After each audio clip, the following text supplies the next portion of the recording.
શબ્દની વાત છે. રાહી ઓધારિયાની ગઝલ છે અને હસમુખ પાટડિયાનું કમ્પોઝિશન છે. શબ્દ શું તાકાત ધરાવે છે આ રાહી સાહેબે બહુ સરસ રીતે આમાં વર્ણવ્યું છે. શબ્દ ક્યાં મારો કે તમારો છે, શબ્દ ક્યાં મારો કે તમારો છે, શબ્દ હર કોઈનો દુલારો છે, શબ્દ હર કોઈનો દુલારો છે, શબ્દ ક્યાં મારો કે તમારો છે. શું છે શબ્દમાં? ભાવ છે, અર્થ છે, અલંકારો,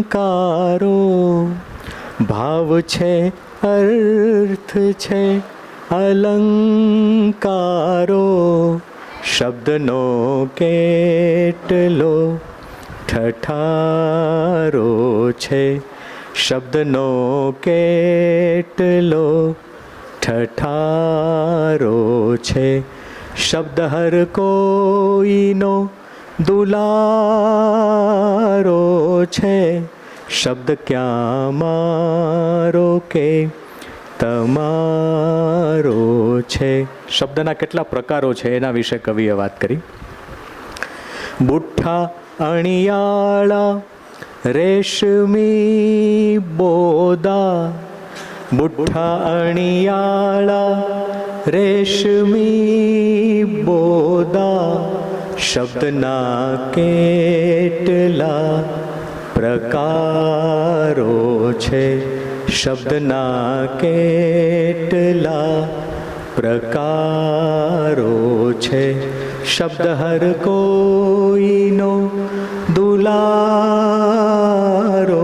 છે, શબ્દ ક્યાં મારો કે તમારો છે.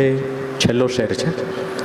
જો સેજ અડકો તો ચટપટી ઉઠશે, જો સેજ અડકો તો ચટપટી ઉઠશે, શબ્દ સંવેદના નો ભારો છે, શબ્દ સંવેદના નો ભારો છે, શબ્દ હર કોઈનો દુલારો છે, શબ્દ હર કોઈનો દુલારો છે, શબ્દ ક્યાં મારો કે તમારો છે, શબ્દ ક્યાં મારો કે તમારો છે. સૌનો આભાર. વિનંતી કરું આ તૃતીય સત્રના વક્તા નરેશભાઈને મંચ ઉપર સ્થાન ગ્રહણ કરવા માટે. આપણે કરતલ ધ્વનિથી નરેશભાઈને વધાવીએ. નરેશભાઈ આજે આપણને સંશોધન રીતિ અને કાર્યપદ્ધતિ એના વિશે વાત કરવાના છે. હું આ ક્ષણે નરેશભાઈનો થોડો આપને વિગતે પરિચય કરાવવા માગું છું. નરેશભાઈ એમણે 1996થી 2003 સુધી ખંડ સમયના વ્યાખ્યાતા તરીકે 2 કોલેજમાં અને 2003થી 2030 સુધી જીપીએસસી ક્લાસ 2 એમાં પ્રથમ ક્રમાંકે પસંદગી પામીને ગુજરાતની વિવિધ સરકારી કોલેજોમાં અધ્યાપન કાર્ય કરાવ્યું છે. એ દરમિયાન ઓન સ્પેશિયલ ડ્યુટી ઓએસડી તરીકે ઉચ્ચ શિક્ષણ કમિશનરની ઓફિસમાં સપ્તધારાની યોજના એના ઓફિસર તરીકે અને યુનિવર્સિટી ગ્રંથ નિર્માણ બોર્ડના પ્રકાશન અધિકારી તરીકે 33થી વધારે પુસ્તકોનું પ્રકાશન કર્યું અને એ પણ માત્ર 7 માસના ગાળામાં. 2013થી ગુજરાતી વિભાગ વીર નર્મદ દક્ષિણ ગુજરાત યુનિવર્સિટી ખાતે આસિસ્ટન્ટ પ્રોફેસર તરીકે જોડાયા. 2018થી પ્રોફેસર અને 2023થી શરીફાબેન નિવૃત્ત થયા એટલે નરેશભાઈ વિભાગના અધ્યક્ષ તરીકે સક્રિય કામગીરી કરી રહ્યા છે. એમના સર્જનાત્મક લેખનના ગ્રંથોની વાત કરું તો ન કહેવાયેલી વાર્તાઓ એનો ટૂંકી વાર્તાઓનો સંગ્રહ છે. ડાંગ ડાયરી એમાં લલિત નિબંધો ડાયરી સ્વરૂપે અને જેનાથી હું સર્જાયો એ સંસ્મરણ કથા, જેને વર્ષ 2021-22ના શ્રેષ્ઠ સંસ્મરણ ગ્રંથ તરીકે કાકા સાહેબ કાલેલકર પારિતોષિક એનાયત થયું છે. આ ઉપરાંત નાનાભાઈ ભટ્ટ ફાઉન્ડેશન દ્વારા પરબમાં પ્રકાશિત શ્રેષ્ઠ નિબંધનો પ્રથમ એવોર્ડ પણ જેનાથી હું સર્જાયો એને પ્રાપ્ત થયું છે. એ એમની પ્રતિભા વિવેચન ક્ષેત્રે વિશેષ રહી છે. ગુજરાતી દીર્ઘ નવલિકાઓ 2002, પરિચાયિકા 2003, શબ્દ પલ્લવ 2007, ગ્રંથ પલ્લવ 2012, સુભાષ શાહના એકાંકીઓ 2013, સાહિત્ય, સમાજશાસ્ત્ર, માનસશાસ્ત્ર અને ઇતિહાસ સંદર્ભે એવું 2014માં, અને ભગવતી કુમારની શ્રેષ્ઠ ગઝલો 2019માં, સંશોધન શાસ્ત્ર અને સાહિત્યિક સંશોધન એવો એમનો એક ગ્રંથ 2020માં આપણને પ્રાપ્ત થયો છે. એમના હાથે કેટલાક સુંદર સંપાદનો પણ થયા છે. કિશોરસિંહ સોલંકી સમર્પણ કોલેજના એમના પ્રિન્સિપાલ હતા. એમની નિવૃત્તિ વખતે શબ્દ અને સર્જક 1999માં જે ગ્રંથનું પ્રકાશન થયું એમાં પણ સંપાદન કાર્યમાં નરેશભાઈ સક્રિય હતા. મોરારી બાપુને ત્યાં 2001થી 2010 અસ્મિતા પર્વના જે 10 વર્ષો ગયા એના ખંડ 1થી 10 એના સહસંપાદક તરીકે એમણે સુંદર દાયિત્વ નિભાવ્યું.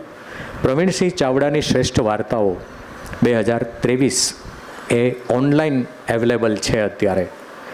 મુખ્ય સંપાદક તરીકે એ જ્યારે ભણતા હતા એમએમાં ભાષા ભવનમાં, નિસર્ગભાઈને બધા આગળ પાછળ હતા, અને એ બધા વર્ષો ભાષા ભવનના સુવર્ણ અક્ષરે કોતરાયેલા વર્ષો છે કે આવી બધી પ્રતિભાઓ ભાષા ભવનમાં ભણતી હતી. એ સમયે એમણે પછાડ નામનું સામયિક શરૂ કરેલું. પહેલાં ખરીદો પછી વાંચો, એવું એમનું સૂત્ર હતું. એટલે એ ઝુંબેશ હતી કે પૈસા ખરીદીને પણ વાંચો, જરૂર છે વાંચવાની, વાંચન ભૂખ જગાડવાની એમની વાત હતી. સાહિત્ય સેતુ નામની જર્નલ 2011થી ગુજરાતી સાહિત્ય અને સંશોધનનું પ્રથમ ઓનલાઈન સામયિક એમણે સાહિત્ય સેતુ 2011થી ચલાવ્યું છે. એમને કેટલાક સરસ એવોર્ડ મળ્યા છે. લાડલી મીડિયા એવોર્ડ 2012માં સાહિત્ય સેતુના મહિલા વિશેષાંકના સંદર્ભમાં આ નેશનલ એવોર્ડ એમને પ્રાપ્ત થયો. જેનાથી હું સર્જાયો 2021-22ના શ્રેષ્ઠ નિબંધ ગ્રંથનો કાકા સાહેબ કાલેલકર એવોર્ડ ગુજરાતી સાહિત્ય પરિષદ તરફથી એમને પ્રાપ્ત થયો. અને જેનાથી હું સર્જાયો 2021-22ના પરબમાં પ્રકાશિત શ્રેષ્ઠ કૃતિ તરીકે શ્રી નાનાભાઈ ભટ્ટ ફાઉન્ડેશન એવોર્ડ નરેશભાઈને મળ્યો છે. હું નરેશભાઈને વિનંતી કરું એ આજે આપણી સમક્ષ સંશોધન રીતિ અને કાર્યપદ્ધતિ વિશે પોતાના વિચારો પ્રસ્તુત કરે. નરોત્તમ દાદાને અને આપ સૌ અંદર બેઠેલા દાદાઓને પણ પ્રણામ. સરસ મજાની ભૂમિકા ગઢવી સાહેબે અને કનુભાઈએ રચી આપી છે. ગઈકાલથી જ આમ તો ડિસ્કોર્સ શરૂ થાય એ જ મહત્ત્વનું હોય છે, અને એ જ્યારે સરસ મજાના પરિસરમાં આપણે પહેલી વાર મળ્યા કુટીરમાં, અને ત્યાંથી શરૂ થઈ ગયેલો, એમાં આપણે આગળ વધી રહ્યા છીએ. અને અત્યાર સુધી આપણે જે વાત કરી એ અને મારો જે આજે મને જે વિષય આપવામાં આવ્યો છે એ થોડાક જુદા છે. આ પ્રમાણમાં ટેકનિકલ વિષય છે, અને બહુ સીધી સાદી વાત છે કે આપણું જે શરીર રૂડું રૂપાળું દેખાય છે, આપણે જે હાલી ચાલી શકીએ છીએ કે કંઈ કામ કરી શકીએ છીએ, એમાં નહીં દેખાતા એક પાર્ટનો બહુ મોટી જવાબદારી છે, ને એ છે આપણું હાડપિંજર. મેથોડોલોજી છે ને એ હાડપિંજર છે આપણા સંશોધનની. તમારા ગમે એવા સંશોધનોમાં એટલે કે તારણો, નિરીક્ષણો હોય, પણ જો એની અંદર યોગ્ય પદ્ધતિનો ઉપયોગ ના કરવામાં આવ્યો હોય તો જ્યારે જ્ઞાનનું ક્ષેત્ર જે છે ભવિષ્યમાં જ્યારે એનું પરિશોધન થાય ત્યારે એ નબળું પડી જતું હોય છે. તો મેથોડોલોજી એટલી જ મહત્ત્વની છે. તો એવા વિષય ઉપર મારે વાત કરવી છે થોડીક. રમણીકભાઈ આપણને સરસ મજાની વ્યવસ્થાએ ગોઠવી આપ્યા છે, સરસ જમાડી દીધા છે, ને હવે મારે ઊંઘાડવાનું કામ કરવાનું છે જયમાં પછી. એટલે તમને બેસ્ટ ઓફ લક પહેલાં તો. કે જે આવનારો સમય છે એમાં હું બોલું એને કાં તો હાલરડા રૂપે લેજો અને કાં જે માટે આવ્યા છો એ જોઈએ શું થાય છે. તો પ્રવેશ કરીએ છીએ હવે મેથોડોલોજીમાં. એ પહેલાં ભૂમિકા લાંબી નહીં કરી દઉં, પણ એટલું ચોક્કસ કહીશ કે ભારતમાં જે રીતે કળાની વિચારણાઓ થઈ અને યુરોપમાં જે રીતે વિચારણા થઈ, એના મૂળ જે પાયાનો ભેદ જ્યાં વિદ્વાનોએ શોધી કાઢ્યો છે એ છે વિદ્યા અને અવિદ્યા, એનું વિભાવનીકરણ. ભારતમાં આ બહુ જ મોટું કારણ છે કે જેના કારણે આપણે કળાને કંઈક જુદી રીતે જોતા થઈ ગયા અને એમાંય સાહિત્યને વિદ્યામાં લીધી અને સાહિત્ય સિવાયની જેટલી કળાઓ છે એ અવિદ્યાના પાર્ટમાં જાય છે. આ મોટો ભેદ છે. એટલે આપણે ત્યાં અવિદ્યામાં ગણાયેલી કળાઓ વિશે એટલા બધા શાસ્ત્રો રચાયા નથી. આ સમજવા જેવો મુદ્દો છે, કારણ કે આપણે આ બાબતને બહુ ચર્ચામાં નથી લેતા અત્યારે. હકીકતે આના વિશે ફરીથી વિચારવા જેવું છે અને તો આપણને ક્યાંક આપણું જે સૌંદર્યની વિભાવના છે અને પશ્ચિમમાં જે સૌંદર્ય શાસ્ત્ર જન્મ્યું અને હવે આપણે ત્યાં પણ એનો પ્રભાવ વર્તાય છે, આ એક અર્થમાં જુઓ તો એ દિશાના પગલાં છે આ વર્કશોપ પણ, કે આપણે મૂળ જવું છે ક્યાં, તો કે માનવની એવી વૃત્તિમાં જેમાં સૌંદર્યની આરાધના પડેલી છે. હવે સૌંદર્ય શું છે? ફોર્મની વાત થઈ, રૂપની વાત થઈ, આકાર આપણે જાણીએ છીએ. તો ત્યાં સુધી પહોંચવાની મથામણ ક્યારથી શરૂ થઈ, કઈ રીતે શરૂ થઈ, કેમ શરૂ થઈ, માણસને અને આ બીજા પ્રાણીઓમાં છે કે નહીં, આ પણ પ્રશ્નો આવે. સૌંદર્ય બધાને ગમે તેવો જેને આપણે અસામાજિક તત્વ કહીએ ને એ પણ સૌંદર્યમાં રાચતો હોય એવું આપણને જોવા મળે છે. તો આ કઈ એવી બાબત છે જેના કારણે આટલો બધો જમેલો ખડો થયો છે? તો એની પણ જો થશે, સમયની અનુકૂળતા રહેશે તો એની પણ થોડીક વાત આપણે કરશું. અને આ બધું જ કંઈ એલિયન નથી, અચાનક ક્યાંકથી આવી ગયેલું શાસ્ત્ર હોતા જ નથી ક્યારેય. સીધી વાત છે, પહેલું લોક જ હોય હંમેશા અને એમાંથી પ્રશિષ્ટ બાજુ જતા હોય અને શાસ્ત્રો રચાતા હોય. આ પ્રક્રિયા છે. પહેલી વાર આપણને જ્યારે આપણા બાપ દાદાએ આંખ ખોલી હશે સવારે અને રતુંબળો સૂર્યને ઉગતો જોયો હશે અને જે અનુભૂતિ થઈ હશે, અથવા તો એણે ક્યાંક ધાર ઉપર જવાનું બન્યું અને ઉપરથી પડતા ઝરણાને જોયું હશે ને એનો જે નાદ છે, એનું જે સૌંદર્ય છે એ એને સ્પર્શી ગયું છે. અને એ સમયે બધાને સ્પર્શે તો છે, બધાએ આહા ઓહો કેવી જગ્યા, મજા પડી ગઈ, એ બધાને ફીલ થાય છે. પણ કેટલાકને ક્યાંક એવી લાઇટ આપી લાગે છે કે એને વધારે ફીલ થાય છે અને ખાલી એ ફીલ કરીને નથી બેસતો, એને એની નકલ કરવા મથે છે, એના જેવું કશું કહેવું છે અને એમાંથી કળાનો જન્મ થયો હશે. પહેલાં ઉપયોગિતા બહુ જ મહત્ત્વની છે, સીધી વાત છે.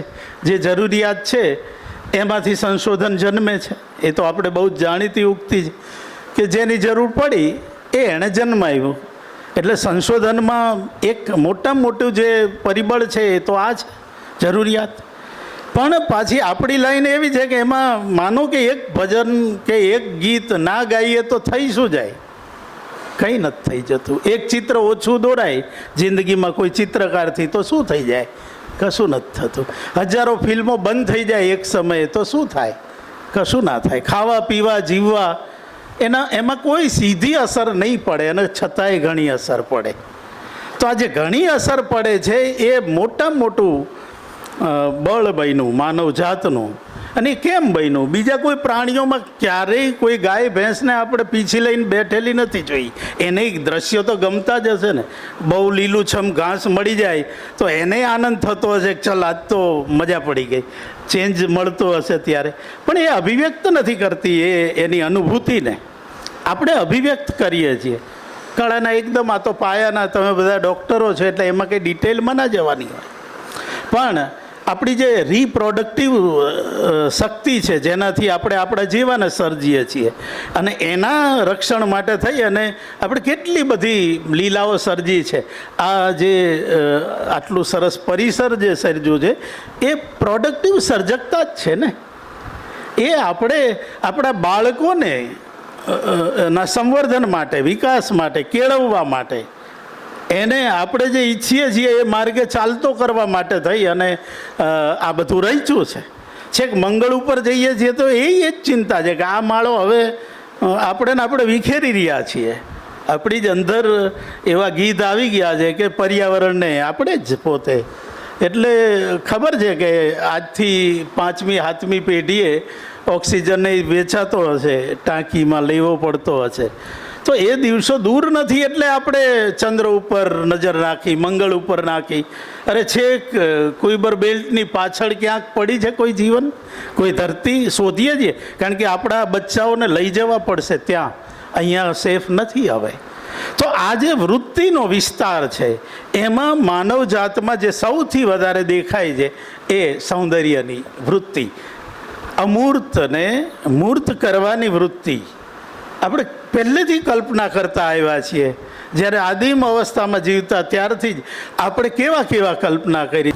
આના કોઈ સીધા પ્રમાણો નથી, અને છતાંય એના આધારે આપણે સદીઓની મજલ કાપીને એક મસ્ત મોટો વિચારનો જંગ, વિચારનો ગંજ ખડકી દીધો.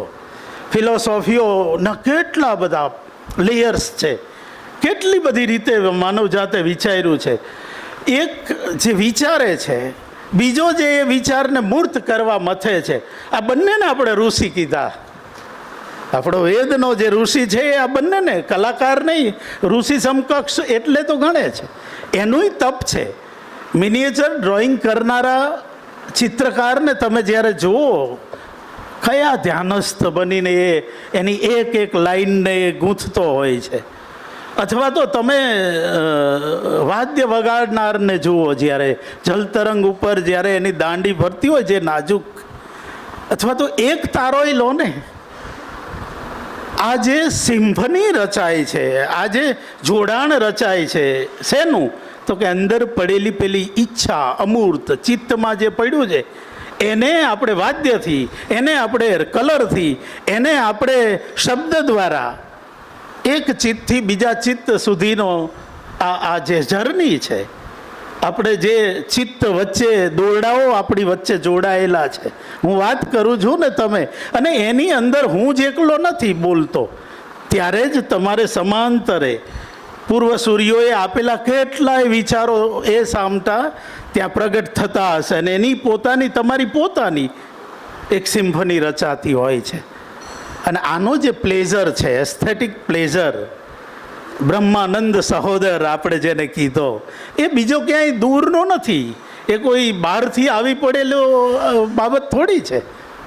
આપણને લીન કરી દે, આપણને મજા કરાવી દે, આપણને કલ્પના ના હોય એવા પ્રદેશમાં, એવી અનુભૂતિઓના પ્રદેશમાં આપણને લઈ જાય. એ આનંદ આપણે પેઢી દર પેઢી ડેવલપ કરતા ગયા. અને કળા તો કેવી અદ્ભુત બાબત છે. તમે વિચારો, લેટેસ્ટ બેને પૂછતી હતી ડિજિટલનો, તમે વિચારો કે કળા એક એવું છે માધ્યમ આદિમ કાળનો, જેની કનુભાઈએ વાત કરી, જે આપણને ભીમબેટકા જાઓ કે ગુફાઓ ચિત્રો જે છે, તો એ આપણો આદિમ દાદો જે દોરતો હતો, અને આજનો આ એક હમણાં જ લેપટોપ ઉપર આપણે આંગળીઓ ફેરવતા હોય અને આંગળીઓની પાછળ કલર જે રીતે ફેલાતો આવે, તો વિચારો, પાછો ભૂસી નાખે આખી લીલા અને ફરી કરે. આ ટેકનોલોજીનો સૌથી વધારે ઉપયોગ કોઈ કરતું હોય ને તો કળાઓ કરે છે. બીજા તો કરે, એ તો એ માટે જ જન્મ આવ્યા છે, પણ કળા તો એવી અપેક્ષાએ નથી રાખતી કે મારા માટે કંઈક નવી ટેકનોલોજી. એ જે છે એનો અદ્ભુત ઉપયોગ કરી જાણે છે, બધી જ બાબત, એ વિદેશમાં હોય કે અહીંની કળાઓમાં હોય. તો આ એનું ડિજિટલ થતું રૂપ છે. હજી આપણી ચેતના જેમ જેમ આ વધુ આધુનિક બનતી જશે, એમ આપણે બે વિચિત્ર એવી, અને એ કંઈ ખરાબ અથવા તો મર્યાદા છે એવું નથી. આપણી આદિમકાળથી આ પણ વૃત્તિ રહી છે કે આપણે આપણા જે ભૂતકાળ છે એને પોંખતા રહીએ એક બાજુ, અને બીજી બાજુ એ ભૂતકાળને છોડીને નવી ક્ષિતિજો બાજુ જવું એ પણ માનવ વલણ છે. તો આ બે વિચિત્ર અને એકદમ વિરોધી એવા વલણોની વચ્ચે કળાનું વિશ્વ હંમેશા એની સ્પેસ શોધતું રહ્યું છે. અને એવા કળા ઉપર જ્યારે કામ કરવું હોય, અહીંયા સાહિત્યના વધારે વિદ્યાર્થીઓ છે, ઇતિહાસના પણ એક બે છે, સંસ્કૃતના પણ છે, એ પણ સાહિત્યના જ કહેવાય. આ બધા વિદ્યાર્થીઓએ જે વિચારવાની પેટર્ન આપણે જે સ્વીકારી છે એ ખરેખર અઘરી છે. આમ આપણે એવું માનીએ છીએ, આપણે નહીં, આપણી સરકારો, આપણો સમાજ એટલે તો નીટની પરીક્ષા આપણા માટે નથી લેતા કે આમને હું બિચારાને જે ટકા લાવ્યા એડમિશન દઈ દો, ભણાવી નાખો. આપણે બિચારામાં આવીએ છીએ, પણ હકીકત ઊંધી છે. સાયન્સ છે ને એનું માધ્યમ જાડું છે, પકડાય એવું છે. તમે બાયોલોજીમાં સંશોધન કરતા હોય તો દેડકાને 2 ઇન્જેક્શન ઊંધો પાડી દો, ચીરી નાખો ને કાઢીને બતાવો કે આ કિડની. તમે કૃતિને ઊંધી નહીં પાડી શકો. કૃતિ એ એટલી સજીવ ધરીવાળ્યું છે, એ બીજ છે. કૃતિ એ કોડિંગ છે, સર્જક કોડિંગ કરે છે. એ જે કહેવા માગે છે આપણે પૂરેપૂરું પામીએ છીએ કે નહીં એ આપણને નથી ખબર, સર્જકને નથી ખબર કે હું જે કહેવા માગું છું મેં બરાબર કોડિંગ કર્યું છે કે નહીં, એને નથી ખબર. અને બિચારા કૃતિના પાત્રો તો કઠપૂતળી છે. જો ત્રણેય જગ્યાએ કર્તા, કૃતિ ને ભાવક, ત્રણેય જગ્યાએ માનવ ચિત્ત, અને માનવ ચિત્ત એટલે સંપૂર્ણ છટકયાળ. 1 સેકન્ડ તમે અહીંયા મારી ઉપર કેન્દ્રિત કરવા જાઓ ને ત્યાં મગજમાં આવશે કે ઓલીનો મેસેજ ના આવ્યો કે ના આવ્યો ફલાણું, ક્યાંક ને ક્યાંક બીજી જ સેકન્ડે તમને તમારી જ સાથે લડાયા કરશે. હવે એવું છટકયાળ ચિત્ત, ઓક્ટોપસ કરતાય છટકયાળ, લવચિક, ચીકણું, એવું ચિત્ત સર્જન કરે છે. એવા ચિત્તની ગડમથલોનું સર્જન છે. એટલે કે દુનિયા જે રચવી છે એ નોર્મલ લોકોની તો હોય નહીં. કોઈ પણ કૃતિ નોર્મલ લોકોની થાય જ નહીં. નો શું છે, નો એક્શન નો ડ્રામા. હા, નો કોન્ફ્લિક્ટ નો ડ્રામા. કોઈ પણ કૃતિ સીધા સાદા માણસોની લખાય. એ જન્મો થોડો મોટો થયો, રોજ સવારે બ્રશ કરતો હતો, બપોરે જમતો હતો, સાંજે છે ને વહેલા સૂઈ જતો હતો. આખી કૃતિ રચો આની, ચાલો, નહીં રચાય. સીધી રેખાઓ દોરો, ચિત્ર નહીં થાય. એકના એક થપાટ માર્યા કરો વાદ્ય ઉપર, એક વાદ્ય ઉપર, સિમ્ફની નહીં થાય. પગ 2 ઊંચા લઈને નૃત્ય, એક ઊંચા લઈને નૃત્ય કરો, નહીં થાય. જ્યાં સીધું છે ને અહીંયા કળા છે જ નહીં. જ્યાં બંકિમ છે, વક્રતા છે, ત્યાં જ કળા છે. જે વંકાય છે ને એ જ કળામાં પ્રવેશ પાત્ર છે. સીધાનો તો અંદર પ્રવેશ જ નથી. તમને કોઈ વાસણ સીધું આપે ને તો નહીં ગમે, એના ઘાટઘૂટ જોઈએ. આખું આજે વિશ્વ છે ને એમાં લય છે, એમાં બંકિમપણું છે, એમાં વક્રતા છે. ને જ્યાં વક્રતા છે ને ત્યાં રસ પડે છે. એટલે મને તો કાયમ સલામ, ભરત મુનિએ તો બહુ રસ સુધી પહોંચવાના. તમે રસ માટે પુષ્ટ થવા માટેનો જે પ્રોસેસ હોય ને એની આખી આપી છે, નહીં તો રસ વિઘ્ન થાય. અત્યારનું એક પણ એવું માધ્યમ નથી જેને તમે 1 બેઠકે કહીએ ખરા કે વાર્તા 1 બેઠકે, એમાં પણ 5 વાર તો ફોન જોઈ લીધો હોય. તો તમે કોઈ પણ વસ્તુનું ભાવન સાધ્યંત કરો એવું બહુ ઓછું બને, અથવા લઘુરૂપમાં બને. અને લઘુરૂપ રસ જન્માવે એ વાત ખોટી છે. ચોટ જન્માવે, રસ નહીં. શૃંગારનો આભાસ કરાવે, શૃંગારની અનુભૂતિ નહીં કરાવે. આ એટલે હવે નવેસર રસ સૂત્ર નહીં વિચારવું પડે એવો સમય આવી ગયો છે. પણ મને લાગે છે કે એ બધામાં આપણને ઉપયોગી થાય એવો જો કોઈ હોય ને તો એ કુંતકનો વક્રોક્તિ વિચાર છે. અને એ બીજી કળાઓમાં તો વધારે પડતો છે. સાહિત્યમાં તો હજીય તે વક્રોક્તિની સિવાય પણ વાત કરી શકાય, પણ જો બીજી કળાઓને સમજવી હોય, બાકીની બધી જ લલિત કળા હોય કે લોકકલાઓ હોય, લોકકલાઓનું જ રૂપ છે શાસ્ત્રીય લલિત કળાઓ. તો આટલીક મારે ભૂમિકા કીધા પછી એ કહેવું છે કે આપણા સંશોધનો છે ને એ કોમર્સ કરતાં અલગ છે. કોમર્સમાં બેસી અને તમે ચોક્કસ આંકડાઓ આપો તો એનો જવાબ મેળવી શકો. માંગ ને પુરવઠાના માનસને જો તમે માપી શકો થોડુંક પણ એની નજીક, તો તમારા ફાઇન્ડિંગ્સ પ્રમાણમાં જેને કહેવાય ને કે સત્યની નજીક હોય એવા છે. H2O એટલે પાણી અહીંયાય બને અને ચંદ્ર ઉપરેય બને, મંગળ ઉપરેય બને ને અવકાશમાંય બને એમ. તો એ આખી પ્રક્રિયાને સૂત્રિત કરી એ સાયન્સમાં શક્ય છે, આપણે ત્યાં શક્ય નથી. કારણ કે બોલનારાનું ચિત્ત બોલતું હોય છે ને એ પણ એક સમય એક નથી હોતું, નદીની જેમ વહેતું હોય છે. જે કીધું છે ને પેલી આંગળી બોલો બીજી વાર ત્યારે એ નદી હોતી નથી, નદી બદલાઈ ગઈ છે. એમ હું તે બીજી વાર બોલું ત્યારે બીજો જ હોઉં છું, કારણ કે ગોખી નથી નાખ્યું ને. કહેવાનો આશય એ છે કે આપણે સતત પરિવર્તન પામીએ છીએ, આપણે આપણને જ બીજી વાર નથી જોતા હોતા, કારણ કે કોષ બદલાઈ ગયા હોય છે. તો સંશોધનમાં આપણે વધારે ચેલેન્જ છે.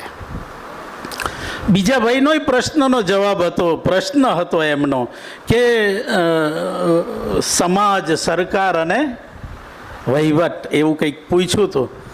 તો એમાંય તે એ સંશોધકનો પ્રશ્ન જ નથી, એને ખપમાં લેવું નહીં લેવું એનો તો જેને જરૂર છે. આપણે ત્યાં એ વ્યવસ્થા જ નથી ને. કોઈ દી સરકારે પંચવર્ષીય યોજનાઓ ઘડતા પહેલાં પૂછ્યું પ્રોફેસરોને?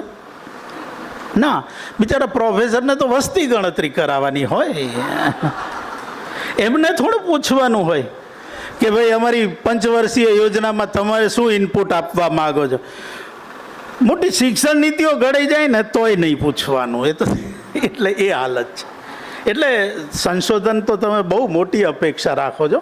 સમાજ આપણા તો ચલો સાહિત્યકારોને તો કદાચ ઉપયોગી થશે, ભાવકોને તો ઉપયોગી થશે, પણ અર્થશાસ્ત્રના સંશોધનો, સમાજશાસ્ત્રના સંશોધનો એને નથી ગણતા. હકીકતે એની વચ્ચેનો બ્રિજ જ નથી જે હોવો જોઈએ. અને યુનિવર્સિટીઓનું એ કામ છે. તમે યુરોપમાં, અમેરિકા અને ઇંગ્લેન્ડમાં તો આ પરંપરા રહી છે. કોઈ પણ નીતિને એક તો આખા દેશમાં લાગુ ના કરાય, અને એ આવડા જમ્બો દેશમાં ના હોય, સેમ્પલિંગ હોય, જે થતું જ નથી. ખેર એ આડો પ્રશ્ન છે, પણ ઓલો જવાબ આ છે કે એને આ રીતે લેજો. સંશોધનો આપણે તો પહેલાંની જેમ જ ભૂંગળીમાં મૂકવાનું છે અને નદીમાં તરતું મૂકવાનું છે. કોઈક મળી જાય તો ઠીક છે, અને એને ઉપયોગી લાગે તો બહુ ઠીક છે. બાકી આત્મસંતોષની જ આ પ્રવૃત્તિ છે. એટલે એ રીતે. અને રહી વાત એ કે દરેક સમયનું રૂપ આપણે જાળવી શકીએ, એના જાજુ કંઈ બહુ કરી શકતા હોય એવું સંશોધનથી નથી થતું એવું લાગ્યું છે. એવા સંશોધનને કઈ રીતે, કઈ મેથડે લેવું, સાહિત્યમાં જ્યારે જવું હોય ત્યારે કઈ રીતે જોવું, એનું થોડીક વાત કરીએ. આમ તો આ સાહિત્યને કેન્દ્રમાં રાખીને બનાવેલી છે, પણ આપણે વધારે આધાર કળાઓ ઉપર જતા જઈશું. એટલું કરવાનો ટાઈમ ના રહ્યો, નહીંતર ઈચ્છા તો હતી કે મને એવી ઈચ્છા હતી કે આને શરૂ કરવું એ પહેલાં કહી દઉં કે હશે મારા ધ્યાન બહાર, મારું બહુ એવું જ્ઞાન નથી કે હું 100% કહી શકું, પણ મેં જેટલું થોડું ઘણું વાંચ્યું છે એમાં મને એવું લાગ્યું છે કે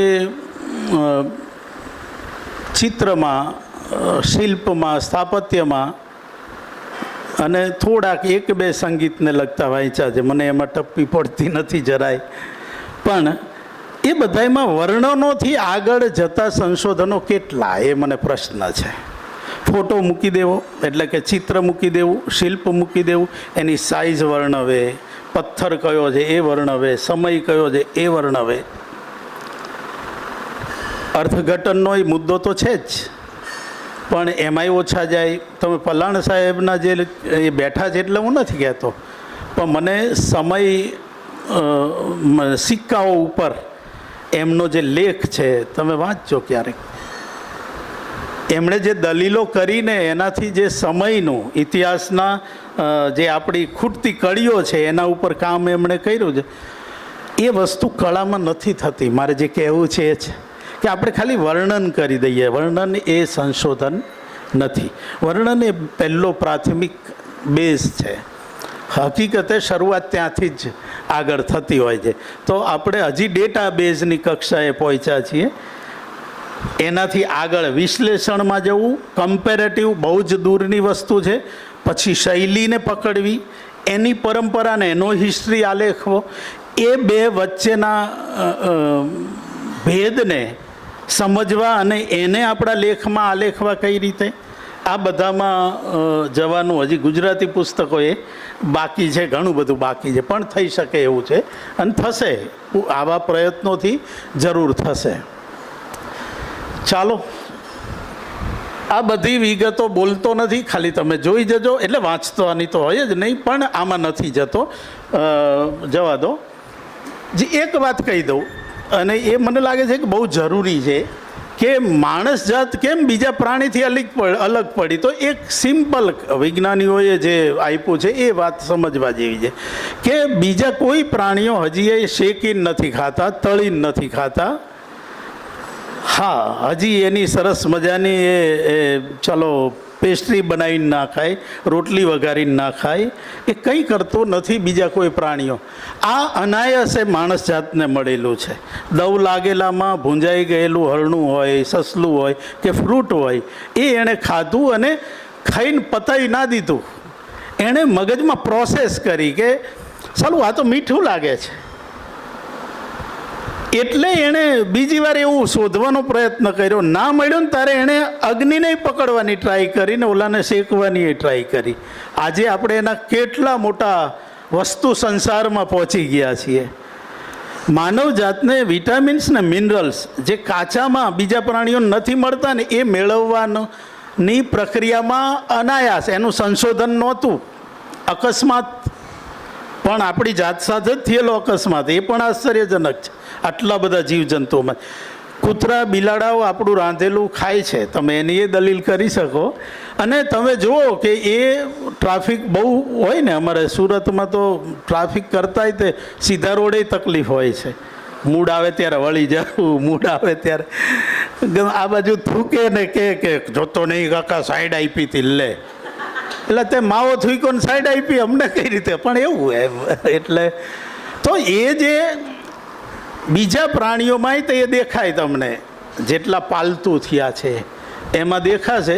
પણ માનવ જાત હંમેશા પોતાને જે જ્ઞાન મળ્યું, એક તો બીજી પેઢી ટ્રાન્સફર કરે, બીજું એને સંચિત કરે, એનો ઉપયોગ કરે, અને એ નહીં તો એનો ઓપ્શન શું છે એ શોધે.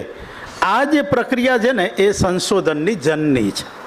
કારણ કે એનામાં ઉત્તરોત્તર કુતૂહલ વધ્યું. અને બીજું જે સૌથી વધારે એવા જ સંશોધકો સફળ થયા જે સાશંક હોય. જો નરેશભાઈએ કીધું, કનુભાઈએ કીધું એટલે બ્રહ્મ વાક્ય, નરોત્તમ દાદાએ કીધું એટલે તો ભાઈ હલાય જ નહીં. જો આવું માની લીધું તો પતી ગયું. એ બાપાની પૂજા કરો એનો કોઈ વાંધો નહીં, પણ બાપાની ભૂલ કાઢવાની વૃત્તિ કેળવો તો ઉત્તમ. એમને ગમશે, તાત્કાલિક કદાચ નાય ગમે. અત્યારે એવા પ્રોફેસરો ઓછા રહ્યા છે, ના ગમે દાજ કાઢી લે પછી મેળ પડે અહીંયા. પણ હા, મેળ પડે તો કાઢીએ લે વારો. પણ એમ છતાંય આ કહેવું જોઈએ કે ગમતું હોય છે, એક સ્ટેપ આગળ જાય. એટલે પહેલું તો આ ખાખા ખોળા તો કરવાની વૃત્તિ આપણે હોય જ છે નાનપણથી, પણ એને કેળવી અને સંશોધન સુધી વાળવી, એને જીવતી રાખવી, અને આ રીતનો પડકાર આપવો. આપણને જે મળ્યું છે, જે માહિતી મળી છે, જે વાત મળી છે, જે વિચાર મળ્યો છે, જે આપણી સામે આવ્યું છે, એને પહેલાં તો શંકાની નજરે જોતા થઈએ, પછી એનું વિશ્લેષણ કરવાની વૃત્તિ કેળવીએ, એને કમ્પેર કરવાની વૃત્તિ કેળવીએ, એને બીજાના સંદર્ભમાં જોવાની વૃત્તિ કેળવીએ, ત્યારે આપણે સંશોધનની દિશામાં ડગલું માંડતા હોઈએ છીએ. તો આ માનવ ચિત્ત જે બન્યું છે એ બનવામાં સૌથી મોટું કારણ કેમિકલ છે, અને કેમિકલ મળવાનું કારણ ખોરાક છે. સદીઓ સુધી આપણે આ પ્રકારે જુદા જુદા મરી મસાલા કોઈ પ્રાણી નાખે જ નહીં. લો હવે તમારા દાંત છે ને દુખે છે ને, તો સિંહણી કહે લો ઉભા રહો, હું થોડુંક શેકી દઉં, ઉપર મીઠું નાખી દઉં, આજ મોઢે લાગશે તો ખાઈજો એમ. એવું નહીં કે એ એમનામ જ ખાશે. આપણે મોઢે લગાડીએ છીએ, આપણે બધા રસને પોષીએ છીએ. એ રસ એ ખરેખર શું છે તો કે ચિત્તને મળતા જુદા જુદા પ્રકારના ઉત્સેચકો છે, અને એના કારણે આપણી યાદશક્તિ વધી, વિશ્લેષણ શક્તિ વધી, એના કારણે આપણે જુદી રીતે વિચારતા થયા. અને જુદી રીતે વિચારવું ને એ માનવનું સૌથી મોટું લક્ષણ છે, અને એના કારણે જ આ આખો સંસાર રચાયો. કંઈ પણ તમે જે પણ જુઓ છો એ બધું જ જે રચાયું છે એ આ વૃત્તિમાંથી રચાયું છે. સમથિંગ ડિફરન્ટ, કંઈક જુદી રીતે વિચાર્યું. ગરમી એને લાગી તો પહેલાં તો પાંદડા હલાવીને લીધી, પણ એ પાંદડું પહેલાં એણે હલતું જોયું હતું ઝાડ નીચે બેસતા. પછી એને લાગ્યું કે આ પાંદડું હાથમાં લઈને બેસું. પછી લાગ્યું કે આ બીજાને રાખું, પૈસા જાજા હતા બીજાને દીધું, લે રાખ. પછી લાગ્યું કે આ થાકી જાય છે કલાકમાં. એટલે ખબર ઓલા વીંઝણા ઢોળવા રાજાઓ રાખતા, એવા બબ્બે પેર રાખવી પડે ને બિચારા હુઈ જાય તો રાજાએ ઉઠી જાય, એવું થતું. પંખા સુધી પહોંચ્યા, એસી સુધી પહોંચ્યા, હજી આગળ મને લાગે બોડીમાં ફિટ કરાવશે, કંઈક થશે. તો આ જે ક્રમ છે એ આપણે કંઈક જુદી રીતે વિચારવાનો ક્રમ છે. આ બધામાં બહુ જ રસ પડે એવા તબક્કાઓ છે, પણ એ બધા મારી જાહેરાત કરી દઉં ને કોમર્શિયલ વચ્ચે, મારી યુટ્યુબ ચેનલ ઉપર છે, એટલે જોઈ લેજો. ચાલો જવા દો. આ આખું વિશ્વની પેટર્ન બદલવાની આ વાત સમજવા જેવી છે. ઔદ્યોગિક ક્રાંતિ આમ તો છે ને, મિલ્ટન, કવિ મિલ્ટન આવ્યા એ પછીનો જે સમયગાળો છે ને, એમાં આપણે એક્સટેન્શન આપણી ઇન્દ્રિયોનું કર્યું. આંખને ચશ્મા આપ્યા, ચોખ્ખા કર્યા. હાથને કેટલા બધા સાધનો, રોબોટિક હેન્ડ સુધી આવી ગયા ને. હવે ઘરે ઘરે પેલા કચરા પોતા કરનારા રોબોટિક આવી ગયા, કારણ કે ઓલી બાયું કચકચ કરે, કાલ મેડમ હું રજા પાડવાની છું, મૂકતા રે પોસાય નહીં. તો આ એક્સટેન્શન છે આપણા હાથ, આપણી ઇન્દ્રિયોનું વિસ્તરણ કર્યું બધા જ ક્ષેત્રમાં. 5 ઇન્દ્રિયોનું વિસ્તરણ કર્યું છે. તમે મેડિકલ સાયન્સમાં જાઓ, IVF એ જ છે. બધી કોઈ ઇન્દ્રિય બાકી નથી. આપણે મગજે ભાડે દીધા, AI એ બીજું કંઈ જ નથી. આપણા બધાનું મગજ ભેગું કરી અને નાખ્યું છે આમાં. ભલે ને પાણી ગમે એટલું પી જાય, અમે મરી જઈશું પણ તને કામે લગાડશું. આપણે ખાલી કથા જ વાંચીએ છીએ. કોણ હાથ માથે મુક્ત તે ભસ્માસુરની, એ બીજો કોઈ નહીં, આપણે છીએ. AI નહીં, AI બિચારો હાથ આપણે જ છીએ, બીજે ક્યાંય નહીં જવું પડે. તો જો તમે જવા દઉં છું, પણ વૈજ્ઞાનિક રીતે વિચારતા આપણને કર્યા. તમને થશે કે આમાં કોઈ ભારતીય નથી, મેં નથી મૂક્યા, કારણ કે આપણે ત્યાં જુદી રીતે વિચારાયું છે, અને આપણે ત્યાં બધાને એક બીજાની સાથે જોડીને એટલે એને મૂકીએ. અત્યારે બાજુએ ને આગળ વધીએ. હજી જવા દો. આ આપણી જુઓ તમે, આ તો એક સમજવા માટે છે કે 1200 ઈસા પૂર્વ તમે જુઓ તો કૃષિ સિંચાઈનો આરંભ થયો હતો. અર્થશાસ્ત્રનો આરંભ ત્યારથી છે. વિનિમય જુદા રૂપે એકના બદલામાં લેવડ દેવડ થતી હતી, એ જુદી વાત છે, પણ વેપારની રીતે અહીંથી શરૂ થાય છે. અને પછી તમે 2000 આવતામાં જુઓ આપણો IQ કેટલો વધ્યો છે.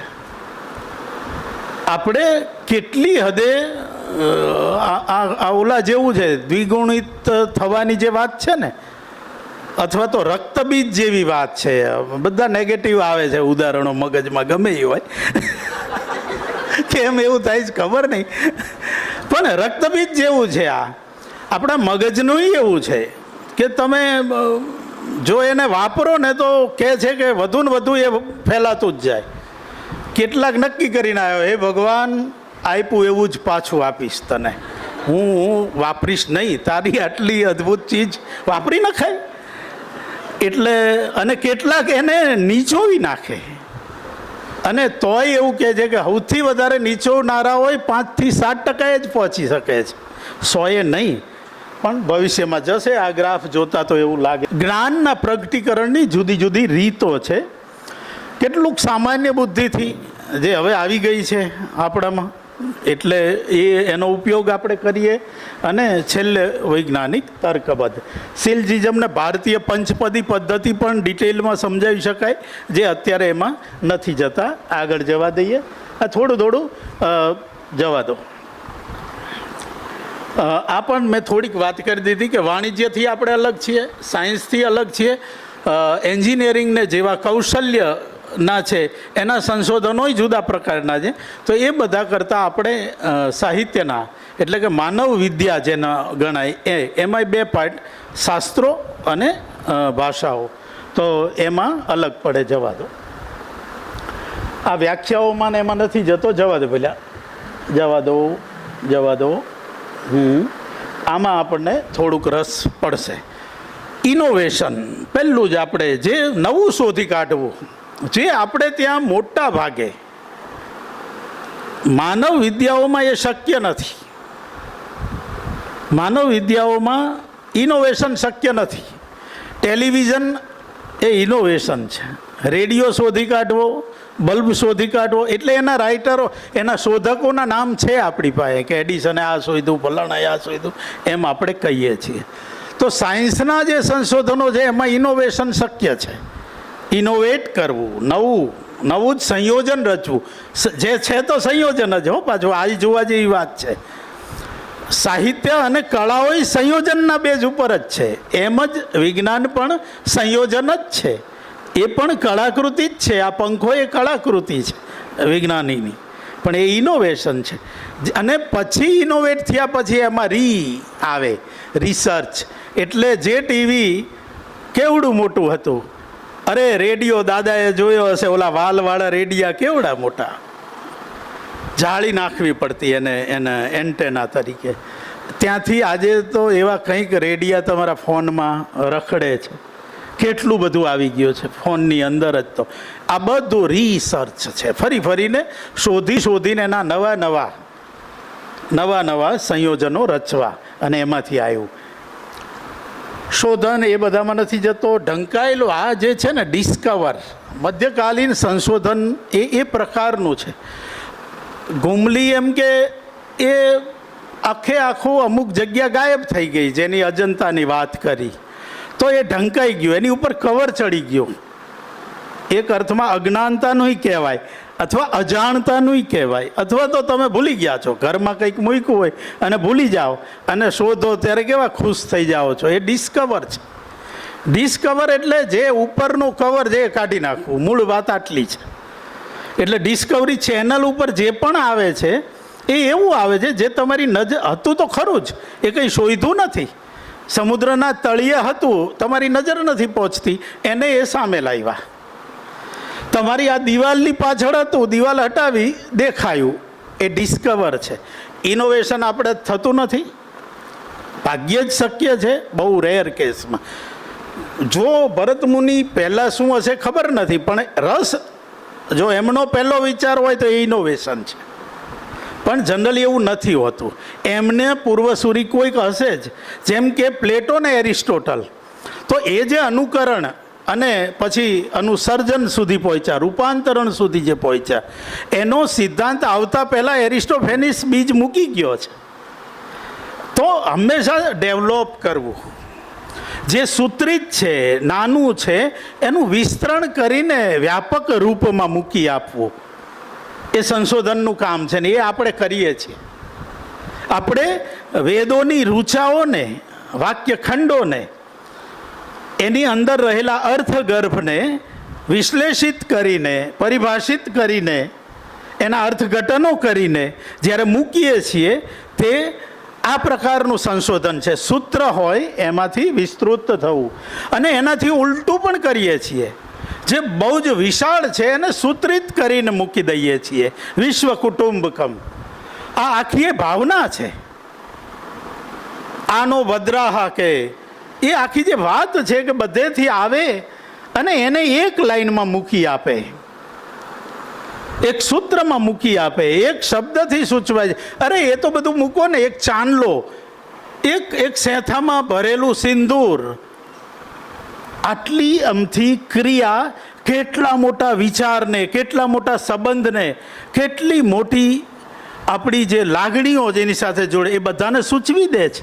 એક ચાંદલો અથવા સ્વસ્તિકનું એક નિશાન. આપણા તો એક જે તિલક ને ચાંદલા છે ને એ બધા વિચારસરણીઓના સૂચક છે, એના પ્રતીકો છે. સંશોધકે એ જોવાનું છે, કેવું છે મારે આ કે એને પ્રતીકને સમજવો પડે. પેટ મોટું ખાલી ગણપતિનું ના હોય મૂર્તિમાં, બીજાની એ મૂર્તિઓ એવી છે, માતૃકાઓના ભેદ છે, એ આપણને ખબર હોવા જોઈએ. આપણને શૈલીઓની ખબર હોવી જોઈએ.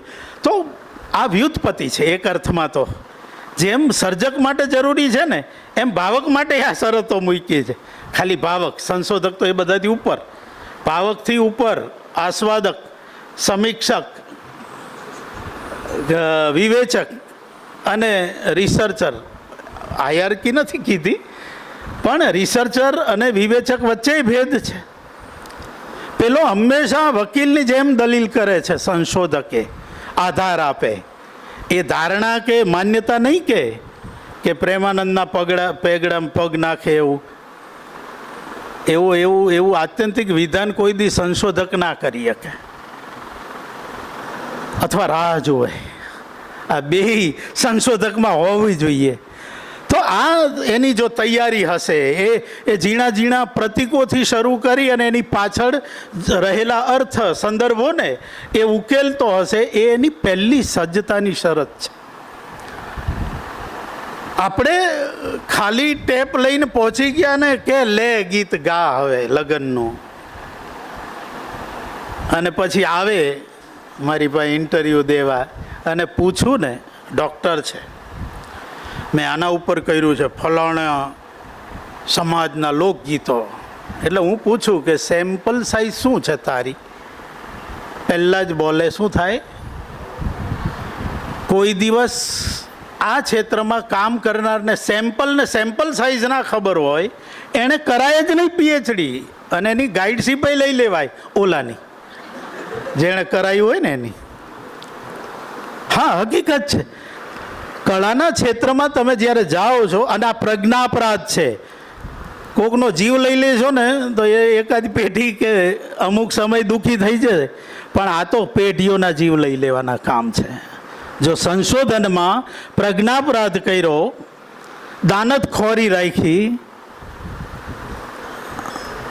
તો નોકરી મળી જશે, છોકરીએ મળી જશે, અથવા તો છોકરોએ મળી જશે, ઘરે હાલી જશે, ને ડૉક્ટર થઈને મરીએ જઈશું, પણ કશોય જયવારો નહીં થાય. એ હકીકત છે. જે પ્રચ્છન્ન અને અમૂર્ત હતું, પ્રચ્છન્ન એટલે શું? પડ્યું છે પરંપરામાં, પણ એને આઈડેન્ટિફાઈ કરીને એને અલગ પાડીને જ્યાં સુધી બતાવતા નથી ને ત્યાં સુધી ખબર નથી પડતી. આ જે પ્રચ્છન્ન છે ને એને પ્રસ્તુત કરવાનું છે. તો એ સંશોધનમાં, એટલે આપણે જ્યારે પ્રવેશ કરીએ ત્યારે આપણને ખબર હોવી જોઈએ કે આમાંથી હું શું કરું છું. આપણને ખબર હોવી જોઈએ કે આપણે ઇનોવેશન સમજીને ગાંડા થઈએ છીએ. મેં શોધી કાઢ્યું, અલા નહીં, તે ડિસ્કવર કર્યું, તે પ્રચ્છન્ન હતું એને મૂર્ત કર્યું, દેખાતું નહોતું એને દેખાડ્યું, પડદો હટાયો. એટલે એટલાય બધા બહુ ખુશ નહીં થઈ જવા થવું. એ ઉત્સાહ હોય તો જ આપણે એમાં પ્રવેશ કરીએ. નિરાશ થવા માટે હું નથી આ કહેતો, સભાન થવા માટે હું કહું છું. પણ આ નહીં છોડવાનું. જો આ મૂલ્યોને જાળવશું ને તો જ આપણે જે કરવા જઈએ છીએ, જે ભવિષ્યમાં આપણા સંતાનો હશે એને જે વારસો મળે એ ચોખ્ખો મળે. ભલે ઓછો મળે ચાલશે, પણ ચોખ્ખો મળવો જોઈએ.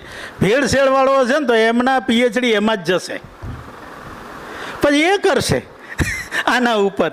આપણે નહોતા નરસિંહના નાટકો, બિચારા કેટલા દાદાઓ લખીને મરી ગયા કે આ નથી નરસિંહના. ઊંધું જ્યારે વેતરો તમે ત્યારે પાછલી પેઢી બિચારા સીધું કરવા કેટલું વેતરે. એટલે થાય તો કરવાનું પણ નક્કર કરવાનું, આટલું રાખવાનું. ચાલો જવા દો, આ પણ જવા દો. નવેસર કહેવું, નવી દ્રષ્ટિથી કહેવું એ પણ આપણામાં ગણાય છે. એ આમ જોવા જાઓ ને તો એની નજીકની પ્રવૃત્તિ છે, પણ આપણે ત્યાં ચાલે છે. કાર્યક્ષેત્ર સાહિત્યના સંદર્ભે છે, પણ આ બધા જ લાગુ પડે કળાઓને. કલાકારને કેન્દ્રમાં રાખીને જ્યારે તમે કામ કરો, મતલબ એ સંગીતકાર હોઈ શકે, એ અભિનેતા હોઈ શકે, એ દિગ્દર્શક હોઈ શકે, આ બધા જ એ રીતે વિચારજો એટલે આપોઆપ ખ્યાલ આવશે. બધી જ કળાઓમાં સ્વરૂપો છે. એને તમે પદ્ય નાટક કહો કે ખંડ કાવ્યો કહો, એમ દરેક કળામાં એના પોતાના સ્વરૂપો છે. અને એ સ્વરૂપોને જો આપણે સમજવાનું કામ કરીએ તો એ આ રીતનું. આ તો એક ઉદાહરણ આપું છું. તુલના થઈ શકે, ઇન્ટરડિસિપ્લિનરી તો આપણે અત્યારે એ દિશામાં જ વધવું છે એટલે એ પણ થાય. જીવનલક્ષી આ પણ એક બહુ સદીઓથી પ્લેટો એરિસ્ટોટલનો ઝઘડો એના માટે જ હતો. જીવનલક્ષી સાહિત્યનું સંશોધન ગાંધીજીની પેનમાંથી ટ્રાન્સફર થઈને આવેલું જીવન એમના કૃતિમાં આપણને મળ્યું, આત્મકથામાં. એ અને વાસ્તવિક જીવન એને જો આપણે ધ્યાનમાં રાખીને સંશોધન કરીએ. નર્મદે એની આત્મકથાની અંદર જે પ્રકારના આલેખનો કર્યા, વાસ્તવ કર્યું. એણે કીધું કે મારાથી જે કહેવાય એવું હશે એ કહીશ, નહીંતર હું એનો ઉલ્લેખ જ નહીં કરું, પણ જે કહીશ એ તો સાચું જ કહીશ. તો એને માનવું પડશે. તો અહીંયા સત્ય અને તથ્ય વચ્ચેના ભેદને જો આપણે સમજતા આવીશું તો આપણે અર્થઘટનો સાચા કરશું, નહીંતર અહોભાવથી પ્રેરિત થવાની બહુ બધી શક્યતા છે. અને અત્યારે મોટા ભાગે જે કામ થાય છે ને રિસર્ચમાં, અહોભાવ પ્રેરિત થાય છે. આ આક્ષેપ કરતો હોય તો આક્ષેપ ગણો, જે ગણો, પણ આપણે મોટા ભાગે ભા કરીને જ કરીએ છીએ કામ.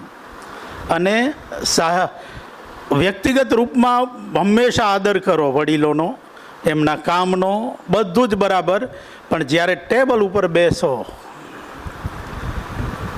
ત્યારે આદર માન જો હશે તો તમે તમારું સંશોધન ડોળી જશે મુગ્ધતાના કારણે. એ તમે જો તટસ્થ નહીં રહો, નિર્દયી નહીં રહો, તો એમાં નિર્દયી થવું પડે. આનંદના ક્ષેત્રનું સંશોધન નિર્દય થઈને કરવાનું છે. આ એકદમ વિરોધાભાસ છે. આનંદની પ્રવૃત્તિ છે. કળા માત્ર એનો પરમ કોઈ જો ઉદ્દેશ હોય તો એ આનંદ છે. કોઈ બિચારો ચિત્રકાર દુઃખી થવા થોડું ચિત્ર કરે છે. એમ ચિત્રો જોવા જનારે દુઃખી થોડો થાય છે. એસ્થેટિક ડિસ્ટન્સ ના જાળવી શકે તો થાય. આ પણ સમજવું પડે સંશોધકે અને ભાવક તરીકે. આપણે ચિત્રને જોવા માટે માત્ર ભૌતિક ડિસ્ટન્સ નહીં ચાલે કે 1 ફૂટથી 1.5 ફૂટથી જે સાઇઝનું ચિત્ર એ મુજબ. આવડું ચિત્ર હોય ને હું અહીંયાથી ઊભો રહું આમ તો એ મને બરાબર દેખાશે. એના માટે ભૌતિક એક અંતર રાખવું પડે. એ ભૌતિક અંતરનું બહુ જ મહત્ત્વ છે. એ જ રીતે મ્યુઝિકનું તે તમે સીધું હાર્મોનિયમમાં કાન નાખી દો તો એના એ સારું નહીં, ઓલા માટે નહીં સારું ને આપણા માટે નહીં સારું. તો ભૌતિક અંતર તો દરેક કળા માગે છે, પણ એની સાથે જે માનસિક અંતર ઊભું કરીને જે વાત છે, તમે બિટવીન ધ લાઇન્સ ત્યારે જ સાચી રીતે વાંચી શકો. અથવા તો ચિત્રના જે કનુભાઈ સરસ રીતે સમજાવતા હતા કે એને કઈ રીતે એપ્રિસિએટ કરવું, એની કળા છે. એપ્રિસિએટ કરવાની એક કળા. ફિલ્મ આપણે બધા તો અદ્ભુત રીતે જોઈએ છીએ. મારી મા કહેતા કે અમારા વખતે પહેલી મૂંગી ફિલ્મ આવી તે ગામમાં ઓલા પડદા લાવીને બતાવે, તે એમાં કંઈક સીન આવ્યો દમયંતી કે એને જશે એ ટાઈમે તે જ હતા, તો એની ઉપર બળજબરી કરતા હતા કોઈ ભાઈ. તો એ કે અમારા હાથી હતા એક રબારી, ડાંગ લઈને દે પડદો ચીરી નાખ્યો, નાખું ગામ પછી રહ્યું હવારુંથી પિક્ચર જોયા વિનાનું. આ પ્રોબ્લેમ એસ્થેટિક ડિસ્ટન્સનો છે. હા, જો આપણે એટલા અબૂધ હોય ને તો તણાઈ જઈએ. ભજનનું બહુ જ મહત્વ છે. અધ્યાત્મ હારે જોડાયેલા લોકો માટે સમાધિ લઈ જનારું હોય, પણ તમારા માટે નહીં. જો તમે સમાધિમાં જતા રહો તો પતી ગયું, મૂકી દો પીએચડી. હા, સાચું ને દાદા? તમારી તો તાટસ્થ્ય બહુ જ મહત્વનું છે. તમારે એક અંતર ક્રિએટ કરવું જ પડે. કોઈ પણ લેખ કરો ને તો પણ આ અંતર જોઈએ. કળાની દુનિયામાં આ બહુ જ મહત્વનું. ભાવન એ બહુ જ આનંદાનુભૂતિ, એકદમ અંગત એવી અનુભૂતિ હોવા છતાંય જ્યારે તમે વિવેચન કરો છો, તમે જ્યારે સમીક્ષા કરો છો અને જ્યારે સંશોધન કરો છો, ત્યારે તો તમારે એની આભામાંથી, એ કર્તાની તે કૃતિની તે આભામાંથી બહાર નીકળવાનું. ત્યારે મારે નહીં જોવાનું કે આ કોની કૃતિ છે. એ હગા બાપાની હોય તોય નહીં, તો નહીં જ કરવું. હવે તો એ ચાલુ કર્યું છે. અમારા અધ્યાપકોમાં એવું છે. અજયભાઈ મારા નરેશ એક વાર્તાકાર, અલા એણે લખી જ છે એક વાર્તા, તોય વાર્તાકાર નરેશ શુક્લા, એક અભ્યાસ. હજી જીવતો જગતિયો હું કામ કરે છે બાપા રે ને, થોડા દી તો જવા દે. પણ આ કરે છે, એ કરે છે એટલા જ ખતમ થઈ જાય છે. એ હકીકત છે. એ પેલી ઉર્જા ના પ્રગટે, ગેંગા જેમ બોલવા ઊભા થાય ને, અહીંયા તમે જોયા હશે એને, એ તેજ ના પ્રગટે શબ્દમાં. કારણ કે પાછળ આ બે જ નથી. દોગલાપણું નહીં ચાલે, સંશોધનમાં બિલકુલ નહીં ચાલે. અને જો કરશો તો આવનારી પેઢી પાળિયા જેમ પૂછશે, પણ જૂતા મારવા માટે. કે આપણે એવા છે ને કેટલાય નામજોગ જૂતા મારે છે લોકો હજી. જ્યારે ઉદાહરણ આવે એમને ના મરવા દે હકે. જેણે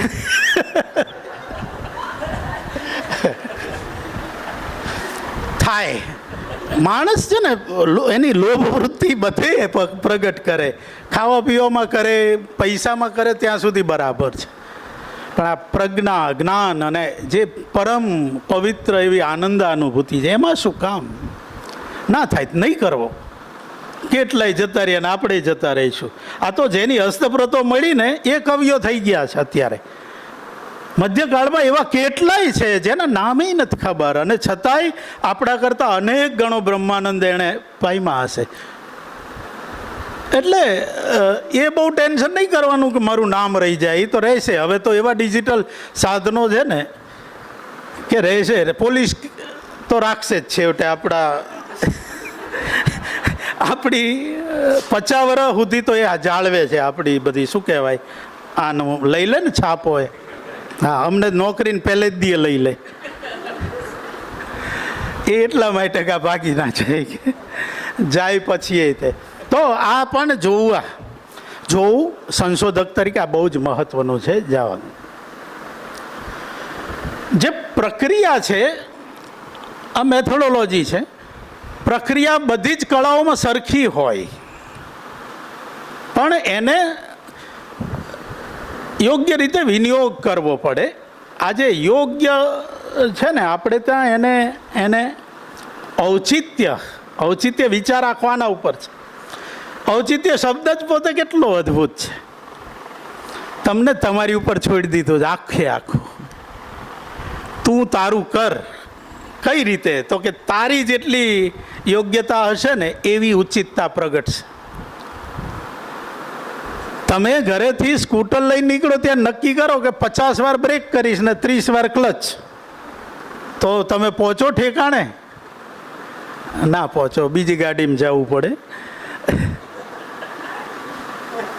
તો પેલો બજાણીઓ હોય એ નક્કી કરે કે 25 વાર વાંસને આમ કરીશ ને 25 વાર, તો એ નહીં ચાલી શકે દોરડા ઉપર. આ બધું એવું છે કે એ યોગ્ય ક્ષણે ગંજી પાનોનો મેલ રચનારે યોગ્ય સમયે પાનું મૂકવાનું છે. એ ટાઈમિંગ, એ બેલેન્સ, એ જે સંરચના બને છે, બધી જ કળાઓ સંરચના છે. હજી હું કહું છું, એ સૂરની હોય, શબ્દની હોય કે રંગરેખાની હોય, એ બીજું કંઈ જ નથી. એ બેલેન્સ છે, ઔચિત્ય છે. આખો પડદો છે એમાં કનુભાઈની પેન્સિલ ફરે ને તમારી મારી ફરે, ફેર એમાં રહેલા બિંદુઓને કઈ રીતે એક ઓલામાં પરોવે છે એનાથી આકાર મળે છે, એનાથી સંયોજન થાય છે. તો જે કંઈ છે આ એટલે વક્રોક્તિ ઔચિત્ય, હવે એને પ્રેક્ટિકલ વાપરતા થાવ. આ સિદ્ધાંતોને આપણે ભણી જઈએ છીએ એના પેપરમાં, પ્રશ્નો વર્ષો જૂના, હું તો મારા વિદ્યાર્થીને પહેલે દીએ લખાઈ દઉં, ચલો જે પરીક્ષામાં આવવાનું ને એ પેપર હું લખાઈ દઉં, ચાલો, અને પાછા સિરિયસ થઈને લખીએ લે. પછી કે આ જ આવશે સાહેબ, હા મારા સુમનભાઈએ તો એ જ લખીને ગયા, સુરેશ જોશીએ એ જ લખીને ગયા, તને બીજું પૂછવાના શું? પ્લેટોને એરિસ્ટોટલ પૂછશું, લોન્જાઇનસ, બહુ આગળ વધ્યા ને હે રોલા 12 સુધી પહોંચશું, પછી અમારી એ લિમિટ છે. એમ ભરત જગન્નાથથી આગળ ક્યાં આપણે વધ્યા છે ને હવે તો 50 વર્ષથી તો પાછું નામું નાખી દીધું, સિદ્ધાંત નામે કશું જ વિવેચન આવું કરવાનું જ નહીં. આપણે બંધ છે ગુજરાતમાં દુકાન એની. કોઈ પણ કામ જ્યારે આપણે લઈએ છીએ ત્યારે હવે આને ભૂલી જાઓ, આ તો ઠીક છે બધું એકેડેમિક છે એટલે કહેવું પડે મારે, રમણીકભાઈને બીજી વાર કહે નહીં, આ કંઈ કર્યા વિના આયા લેસન એવું કહે એટલે મારે બતાવવું પડે. પણ કોઈ પણ કામમાં જાઓ ને ત્યારે પહેલાં શરૂ ક્યાંથી થાય? સાહેબ એક વિષય આલો ને મારે PhD કરવું છે. તારે કેમ કરવું છે? સાહેબ હવે છે ને મારે લગ્નને 2 વર્ષની વાર છે. કારણો તો જુઓ દાદા, PhD ના B.Ed થઈ ગયા, હવે કંઈ કામ નથી, PhD એમ ના કરાય. તું ઘરે જઈને હુઈ રહે ને એમાં સમાજને બહુ મોટો ફાયદો, બહુ જ મોટો ફાયદો. ઝોમેટોમાં જા, એ કરી આ ના કરી. તો તમારે વિષય જ્યારે પસંદ કરવો તો ઠીક છે, પ્રશ્નો જ થતા નથી, 2-3 એ માટે બોલાયા હોય તો થાય, એ કરે બિચારા, શું કરે, પણ ચર્ચકો બોલાવવા પડે. પહેલાં રૂદાલીઓ બોલાવતા, હવે સેમિનારમાં ચર્ચકો બોલાવવા પડે છે. 2-4 પૂછવાવાળા જોઈએ ને, એમને પ્રશ્નો અગાઉથી તમે બધા એમ નથી કર્યા, તમને નથી કહેતો.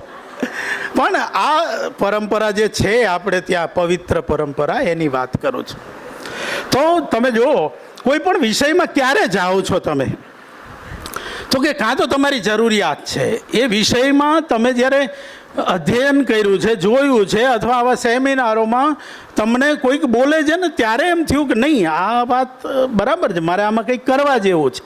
તો આવી રીત હોય તો એવી રીત હોય એટલે હે કરીને નહીં પહોંચી જવાનું. એ મને જ્યારે પહેલી એન્ટ્રી મને કાયમ યાદ રહેશે મારા વિદ્યાર્થીઓની. એવો મસ્ત વળતો આવતો હોય ને, અને સબમિટ કર્યા પછી મળવાના, કેમ સાહેબ, હા તારા ટોન બદલાઈ જાય, બધું ટોન બદલાય, પણ સારું કરે તો છે બિચારા, તો અમારી દુકાન હાલે. તો વિષયને પસંદગી જરૂરિયાતમાંથી કરો, કાં તમારી, કાં સમાજની, અને કાં રમણીકભાઈની. તો આ વિષયોમાંથી એ કર્યા પછી એમાં મારા સિવાય કોઈક છે. હું પહેલો એવો વ્યક્તિ નથી કે જે ચિત્ર શૈલી વિશે જાણું છું, બીજાય છે. એમણે કક્કો બારકડી કીધું ને, રંગરેખા ત્યાંથી ચાલુ થાય, એકડામાં બેસવું પડે. તો સંશોધકમાં એ વૃત્તિ હોવી જોઈએ. બીજાના અધ્યયનનો પહેલાં તો સ્વીકાર કરવો, સામેનાનો સ્વીકાર, અઘરામાં અઘરું કામ જ આ. અને જો તમે એ એકવાર કરતાં શીખી ગયા તો સંશોધનમાં બહુ જ ઉપયોગી થશે. એમણે ભલે એ સંશોધન બહુ સારું કર્યું હોય અથવા તો નબળું કર્યું હોય ને તો ખબર પડશે કે આવું નહીં કરવાનું. આ શીખવા જેવું. સેમિનારમાં 2-3 વક્તા એવાય રાખવાના જેથી બાકીનાને ખબર પડે. આ ડિઝાઇન હોય, ડિઝાઇન બનાવે. હવે અધ્યાપક થવા જઈ રહ્યા છો, થઈ ગયા છો એટલે કહું છું, ડિઝાઇન કરો ત્યારે વિચારવાનું. તો હંમેશા સંશોધન જ્યારે કરો છો ત્યારે એમાં પૂર્વસૂરીઓ કોણ છે, આગળ એનું કયું સાહિત્ય છે, એમાં શું શું થઈ ગયું છે, અને એમાં મારા સંશોધનને માટે કોઈ જગ્યા છે. જો તમે આ નથી કરતા ને તો બધું જ ડિસ્ટર્બ થઈ જાય, એકબીજાની સીમાઓમાં શેળભેળ થઈ જાય. અમારા ડિપાર્ટમેન્ટે નહીં તો 8 સંશોધકો આપ્યા છે, હિમાંશીબેન એક સર્જક. હવે એ 8નો મારે કરાવવો છે પીએચડી, કે આ 8એ શું અલગ હોતી કાઢ્યું. સમજો છો મારે જે કહેવું છે? બહુ જ મને આદર છે, મારા એ બહુ પ્રિય સર્જક છે, પણ વાંહે ના પડી જવાય આપણે, જ્યાં સુધી એનાથી અલગ ના પડતા હોય ત્યાં સુધી.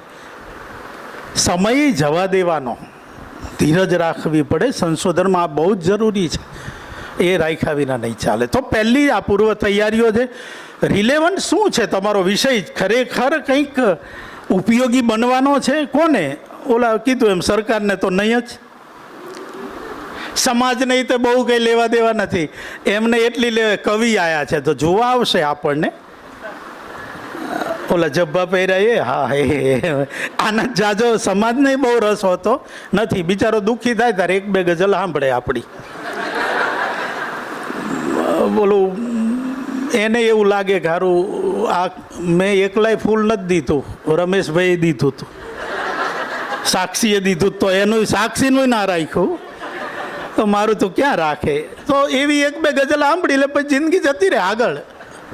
એટલે એને રસ નથી. સંશોધનમાં રસ છે આપણા જ જેવા સિલેક્ટેડ 50-60 જણાને, પણ એ 60 જણા જાગૃત છે ને એમના માટે કરવાનું છે.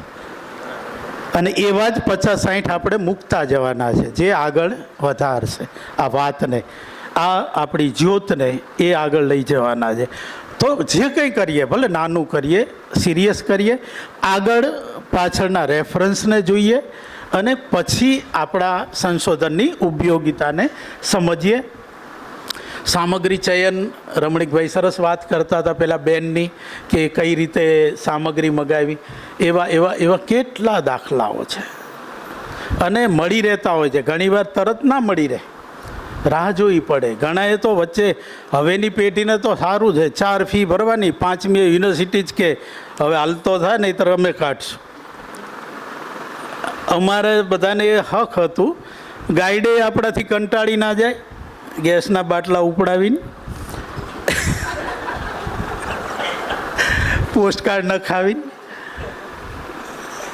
અને વિદ્યાર્થીએ તોબાના પોકારી જાય કે બસ સાહેબ હવે બસ આ જન્મે મારે થવું છે પીએચડી. ત્યાં સુધી પીએચડી નહોતા થતા, હવે તો 2 વર્ષમાં 12. એકવાર પાઇપમાં ઘૂસ્યો એ બહાર નીકળે જ. ડૂચા દીધા હોય ને એવી હાલત છે.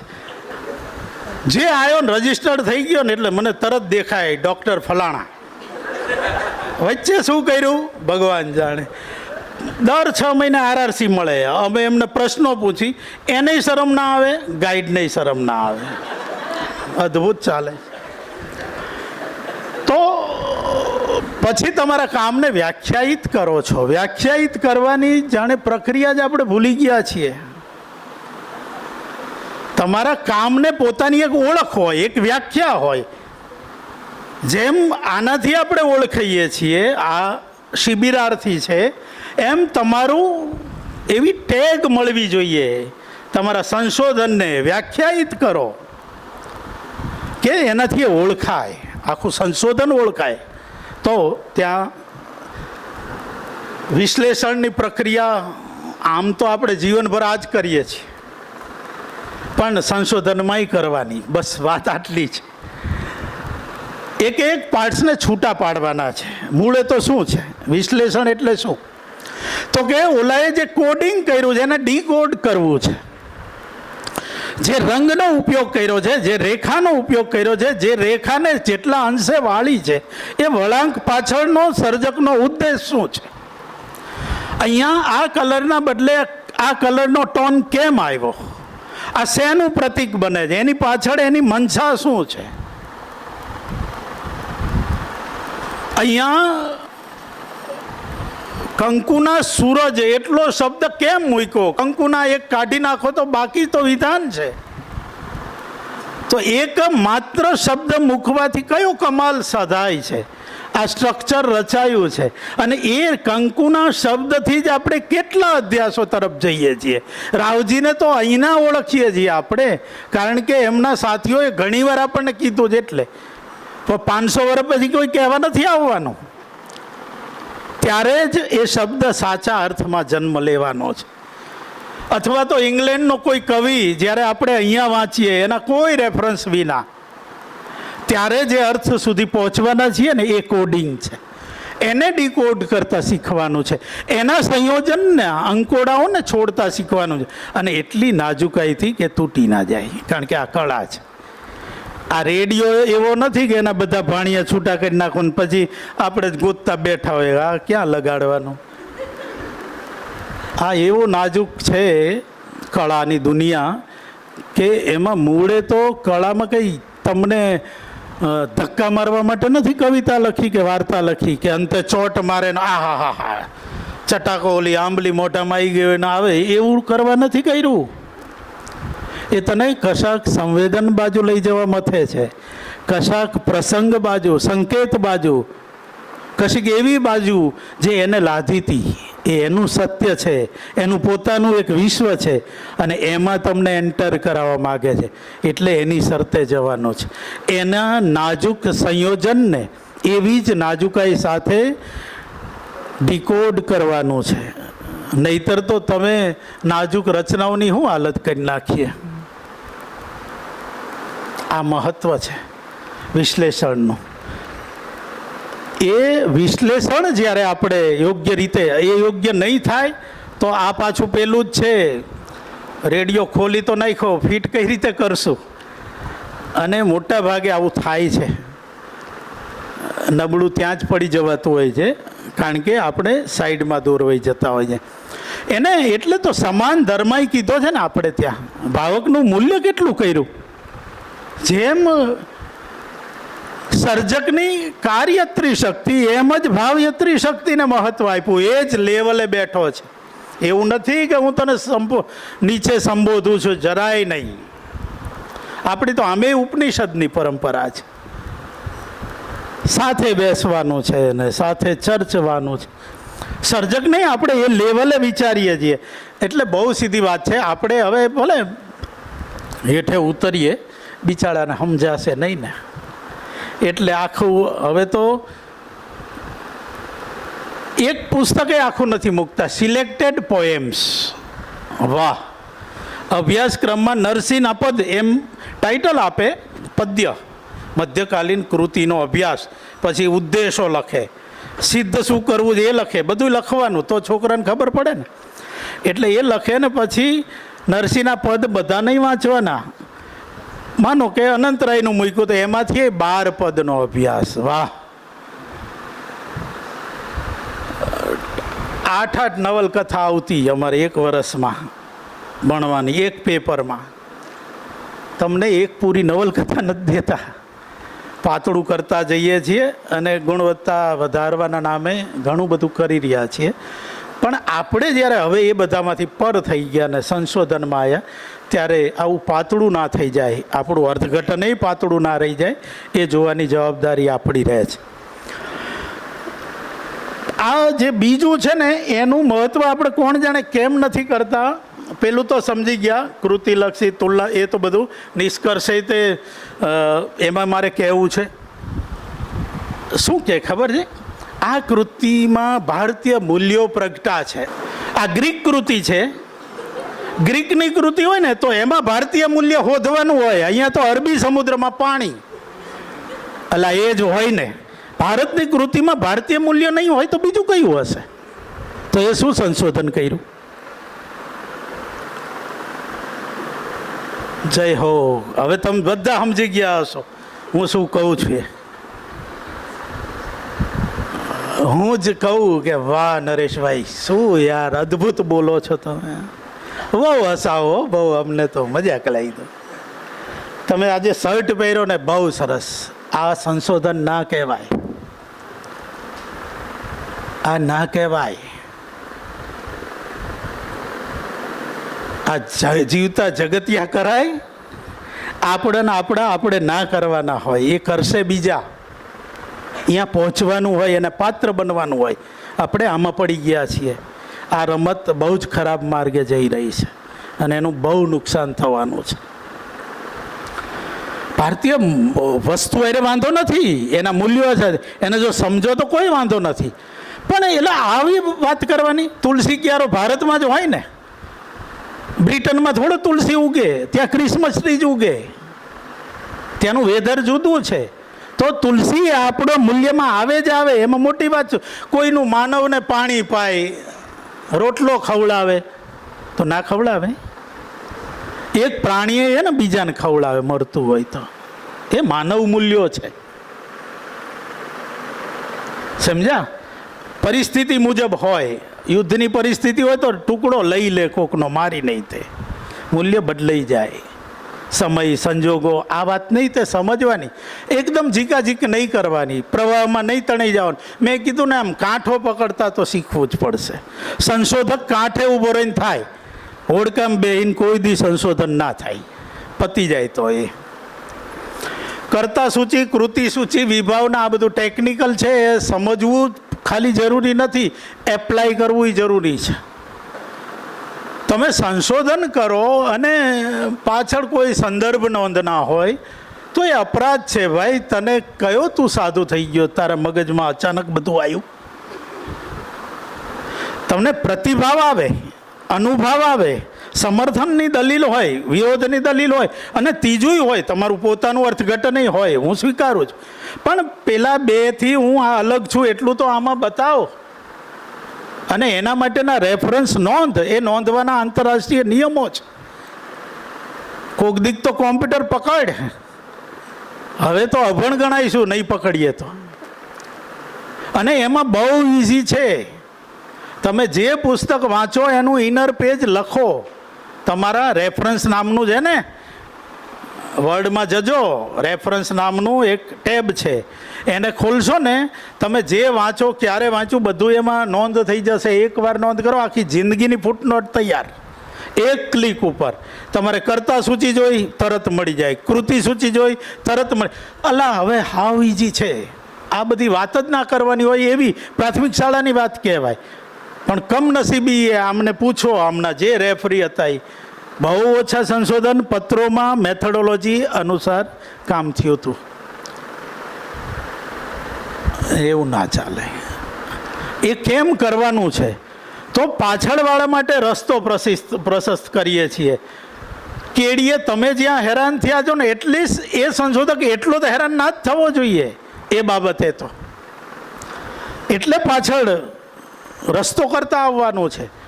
ફૂટનોટ વિના ના થાય. હવે ફૂટનોટના પ્રકારો છે, એને જો ના સમજતા હોય, મધ્યકાલીન કોઈ કૃતિઓ કે લોક સાહિત્યનું સંશોધન કરનારે પાઠભેદ ના જો સમજ પડતી હોય તો કઈ રીતે ચાલે? એણે પાઠભેદ આપવા જ પડે, એને સેમ્પલિંગ કરવું જ પડે. અને સેમ્પલ ના ફાવતું હોય અથવા સમજતા જ ના હોય તો નહીં ચાલે. એ તમારા ગુરુઓને પૂછો, આજ નહીં તો કાલ, પરમદી, પણ ભણાવો મને સેમ્પલ સાઇઝ શું છે, સેમ્પલ શું છે. સાહિત્યમાં અને એ મનોવિજ્ઞાનમાં ઉપયોગમાં લેવાય, સમાજશાસ્ત્રમાં લેવાય, કોઈ પણ કળામાં લઈ શકો. બહુ સારી પદ્ધતિ છે અને એકદમ ઓથેન્ટિક છે. તમે જેમ દવાની પાછળ કેમ ડેટ ને બધું લખ્યું એમ આપણું થાય.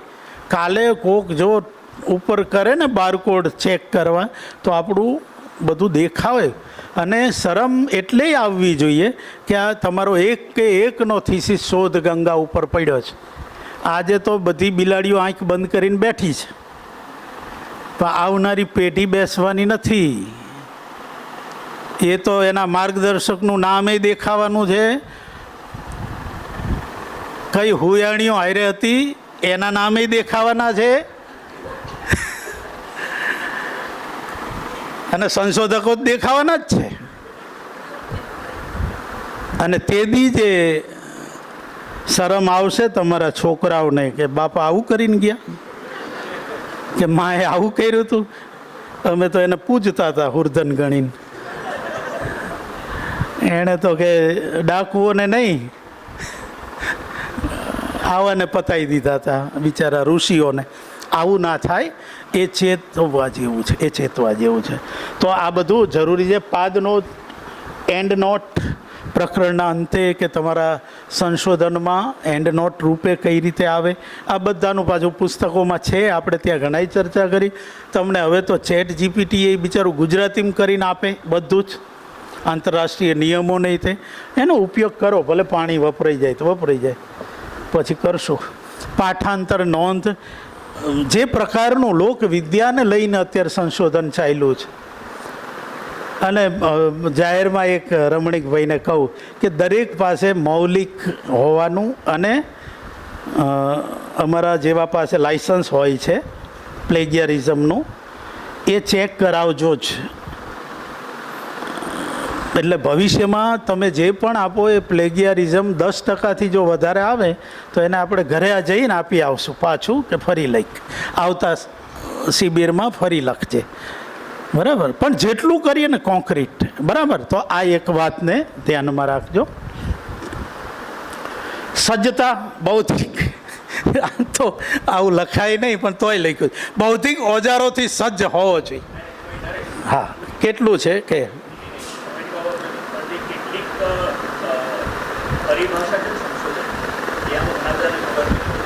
હા, તો એ જરૂર આપણે સમય આપો.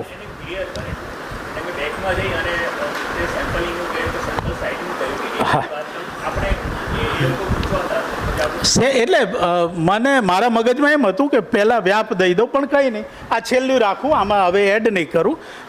તમે જે કીધું એ, અને બીજી પરિભાષા નહીં, તમે જે પૂછશો એ આપણે મને આવડતો હોય છે એવો જવાબ આપીશ તમને, બરાબર છે. આ તો યાર આમ તો દરેક માટે શરત હોય, બૌદ્ધિક ઓજારોથી સજ્જ. આવું કહેવાય નહીં કોઈને, એ તો હોય જ ને સાહેબ, તો જ એમ એ તો કર્યું હોય ને એમ. પણ પછી એવું લાગ્યું છે કે આ રાખવું જોઈએ. એટલે વિચારશીલ હોવો જોઈએ, પરંપરાગતથી સજ્જ હોવો જોઈએ, પરંપરાગત એનાથી. આપણે હાલોલ મળવાનું થયું હતું સર, સેમિનારમાં જ મળ્યા હતા આપણે. તો અત્યારે તમે જે સિચ્યુએશન કીધું કે ગાઈડને પણ ગાઈડની જરૂર છે, અત્યારે પોઝિશન એવી થઈ રહી છે. તો અત્યારે આપણે જે વાત કરી કે મધ્યકાળનું હતું, મધ્યકાળમાં મારું હજુ સુધી કામ નથી થયું સર. એટલે મને તમે જે પાઠાંતરની વાત કરી કે પાઠાંતરનું કરવાનું, પાઠ નોટ ને એ બધું તો અમે લોકોએ લીધું જ છે અને કરીએ છીએ.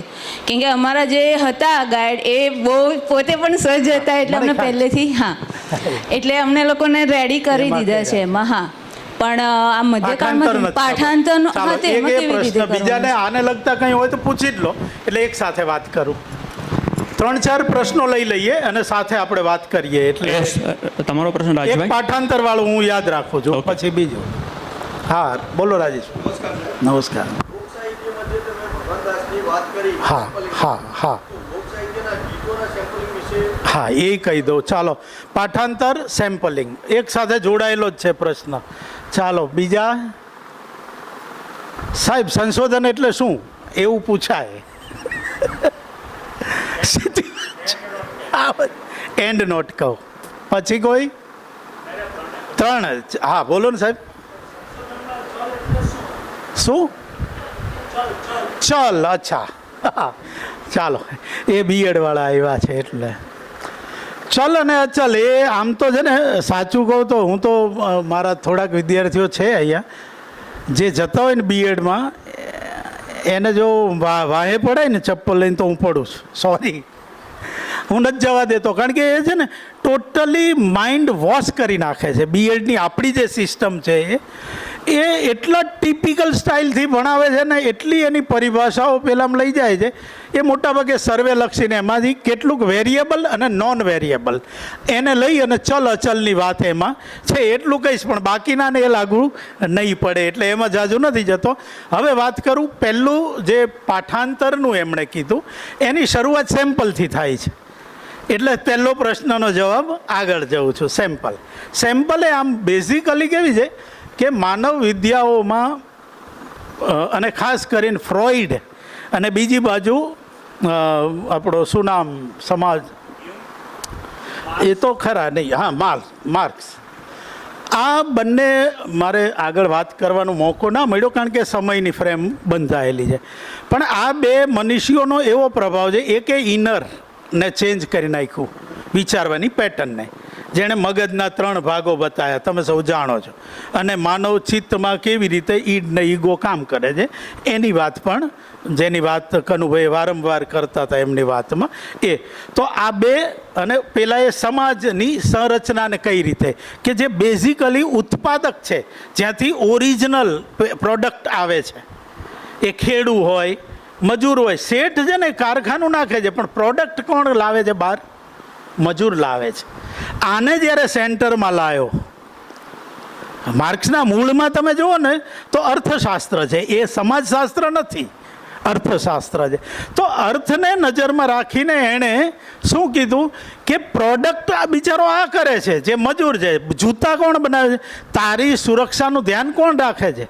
તો કે પેલો ફૂટપાથ ઉપર બેસીને જૂતા બનાવે છે, સપાટ બનાવે છે એ ખેડૂત. તું જે ખાય છે આજે વ્યંજનો બનાવીને, એ પેદા કરનારો ખેડૂત છે. ભોગવે છે વધારે કોણ? શેઠ. આજે અસમાનતા, અને આવું નહોતું જગત. ઔદ્યોગિક ક્રાંતિ પહેલાં 2 વર્ગ હતા, અપર વર્ગ અને મિડલ વર્ગ, 2 જ હતા. મધ્યમ વર્ગ નહોતો. એ શહેરીકરણની પેદાશ છે. શહેરો જ્યારથી ફાટવા લાગ્યા ત્યારથી આ સમસ્યા આવી, કારણ કે મજૂરોની જરૂર પડી, ફેક્ટરીઓ નખાઈ, ઉદ્યોગો આવ્યા. અને ફ્રેન્ચ પ્રતીકવાદી જે કવિતા ભણતા હશો તો એના મૂળમાં આ પડ્યું છે, બોડલેરને આપણે વાંચ્યો છે. નગર જીવનની સમસ્યા કેમ થઈ? તો કે બેલેન્સ ના જળવાયું. હંમેશા કુરૂપતા ત્યાં જ જન્મે જ્યાં બેલેન્સ નથી, જ્યાં હમણાં મેં કીધું ને કે સંયોજન ના હોય ત્યાં કુરૂપતા જન્મે. શહેર એ કુરૂપ છે. કેમ? તો કે જેટલી માત્રામાં મજૂરો આવ્યા ને શહેરમાં, ખેતી છોડીને આવ્યા હતા, એટલે બેવડો લોસ ભોગવે જો આપણે. ખેતીમાં જે કામ થતું હતું એ બદલાઈ ગયું ને મિલમાં થવા લાગ્યું. મિલમાં જે રહેવા આવ્યો ને એના માટે રોડ, રસ્તા, ગટર, પાણી, બધી જે વ્યવસ્થા કરવી જોઈએ એ શહેર કરી ના શીખ્યું. પરિણામે બાકસની જેમ એકની ઉપર એક ગોઠવાતા ગયા, ભયંકર જિંદગી જીવતા થયા. કેમ? ગંદકીનો નિકાલ ના થાય, જાત ભાતના લોકો એકબીજાને ઓળખતા નથી, એટલે અમાન્ય નથી. એના કારણે પરંપરિત મૂલ્યોય બદલાઈ ગયા. એક સમય હતો જ્યારે ગામમાં છોકરો ચીઠી ચપાટીએ તે કોના થ્રુ? કબૂતર થ્રુ મોકલતા. પછી ઉત્ક્રાંતિમાં સંસ્કૃત વખતે દાસીઓને મોકલતા, બેનપણીઓ જતી છે ને. મોહમ્મદ ને લોલટે ઉદાહરણો આપ્યા સરસ મજાના. પ્રેમીને મળવાના આ પાત્રો હતા. હવે અત્યારે કોઈની જરૂર જ નથી રહી. કેમ?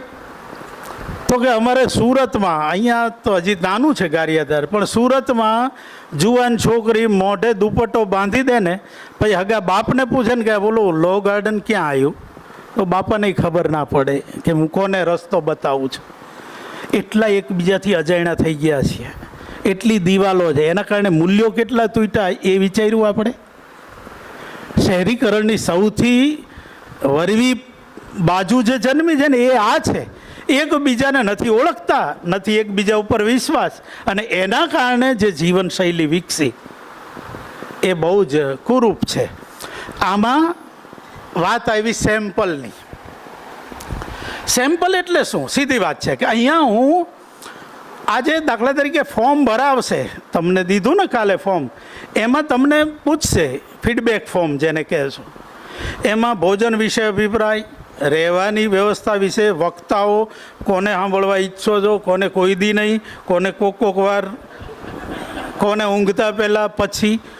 આ જે પ્રશ્નો છે ને આ સેમ્પલ છે, આ સર્વે કરી રહ્યા છે. તમારું સંશોધનનું સેમ્પલ સાઇઝ તો કેવડી હોય? તમે માનો કે, ઉદાહરણ આપવું જે અત્યારે ખદબદે છે એવા જ કંઈક આપીશ. અમારી બાજુ જેનો મહાન ટ્રેન્ડ ચાલે છે, ધોળિયા પટેલના લગ્ન ગીતો એક અભ્યાસ. એટલે હું એમને પૂછું એ પછી કહું, પણ આમાં માનો કે તમારે સંશોધન કરવું છે, એમ તમે જે કર્યું સંશોધન એ તો પહેલાં તો એ કરવું પડે કે ધોળિયા પટેલ છે ક્યાં ક્યાં, એની વસ્તી કેટલી. 1010 જ સેમ્પલ રાખો, 1010. તો માનો કે 35,000 ધોળિયા પટેલ છે ઉદાહરણ તરીકે, તો કેટલું થયું સેમ્પલ?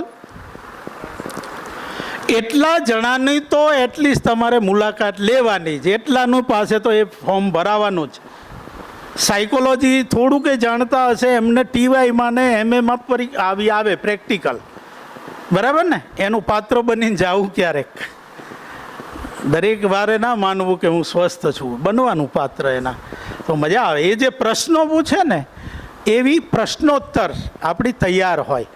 લોક વિદ્યા અને લોક સાહિત્ય, કોઈ પણ લોકકલા, આમાં સંશોધન કરનાર માટે આ ભગવદ્ ગીતા બને. કેમ કે એનાથી જે આવે છે એને તમે એનું પ્રમાણ તમારી ઉપર છે કે કેટલું રાખવું. હવે ચારણી સાહિત્ય ઉપર કામ કરતા હોય તો ચારણી છંદ છે, માનો કે કોઈ એક છંદ લીધો તો એ છંદ કેટલા વેરિએશનથી વપરાયો છે અને ગવાયો છે, એના સેમ્પલ તમે જો 500 ગઢવી કલાકારો હોય તો એમાં 25 ના લો તો ચાલે.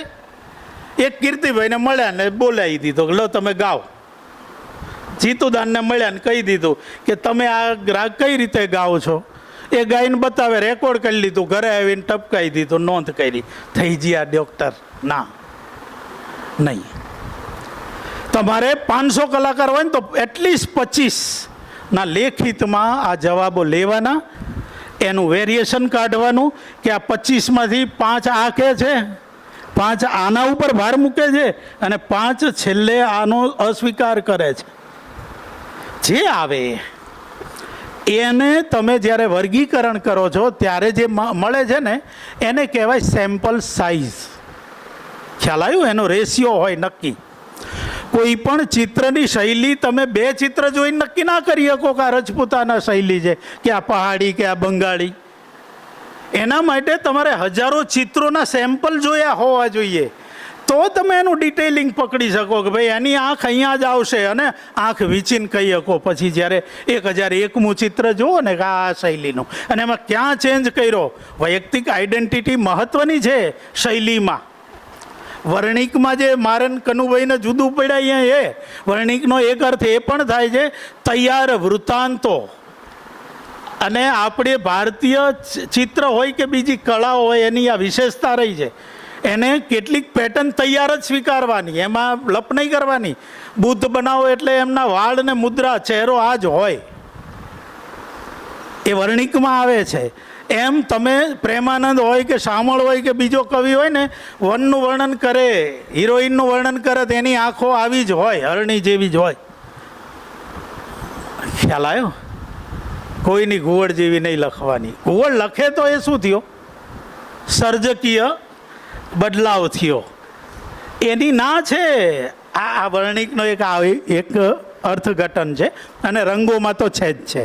એમણે જે કીધું ને સ્ટ્રોક, એની એક શૈલી ઊભી થાય અને એનો એ સ્વીકાર કરતા હોય છે કલાકારો, અને એમાં પોતાનું એક આઈડેન્ટિટી ઉમેરવી, પરંપરાને જાળવીને આઈડેન્ટિટી. ખોડીદાસભાઈને અનુસરે એમના વિદ્યાર્થી, પણ એ પછી નિજી મુદ્રા જો નહીં ઉપસાવે તો ભવિષ્યમાં ખોડીદાસભાઈ યાદ રહેશે.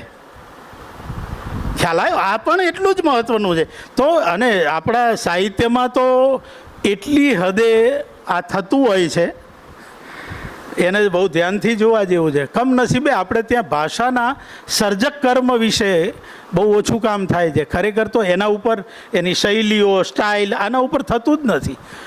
આપણે તો ફલાણા ધ ગ્રેટ વાર્તાકાર, એમાં જ રસ પડે ને એમાંય કંઈ નથી હોતું. કંઈક કરો તો સારું. એ વાર્તામાં બહુ જ ભારતીયતા પ્રગટી છે. એ વાર્તામાં માનવીય મૂલ્યો, આવા સ્ટેટમેન્ટ હોય જ નહીં. કોઈ સંશોધક ના કરી શકે, આ સ્ટેટમેન્ટ જ ના થાય. આ વાર્તા રમણીય સુંદર છે. એટલે સુંદર કઈ રીતે? અમૂર્ત સુંદર હોય, દેખાય એ સુંદર હોય.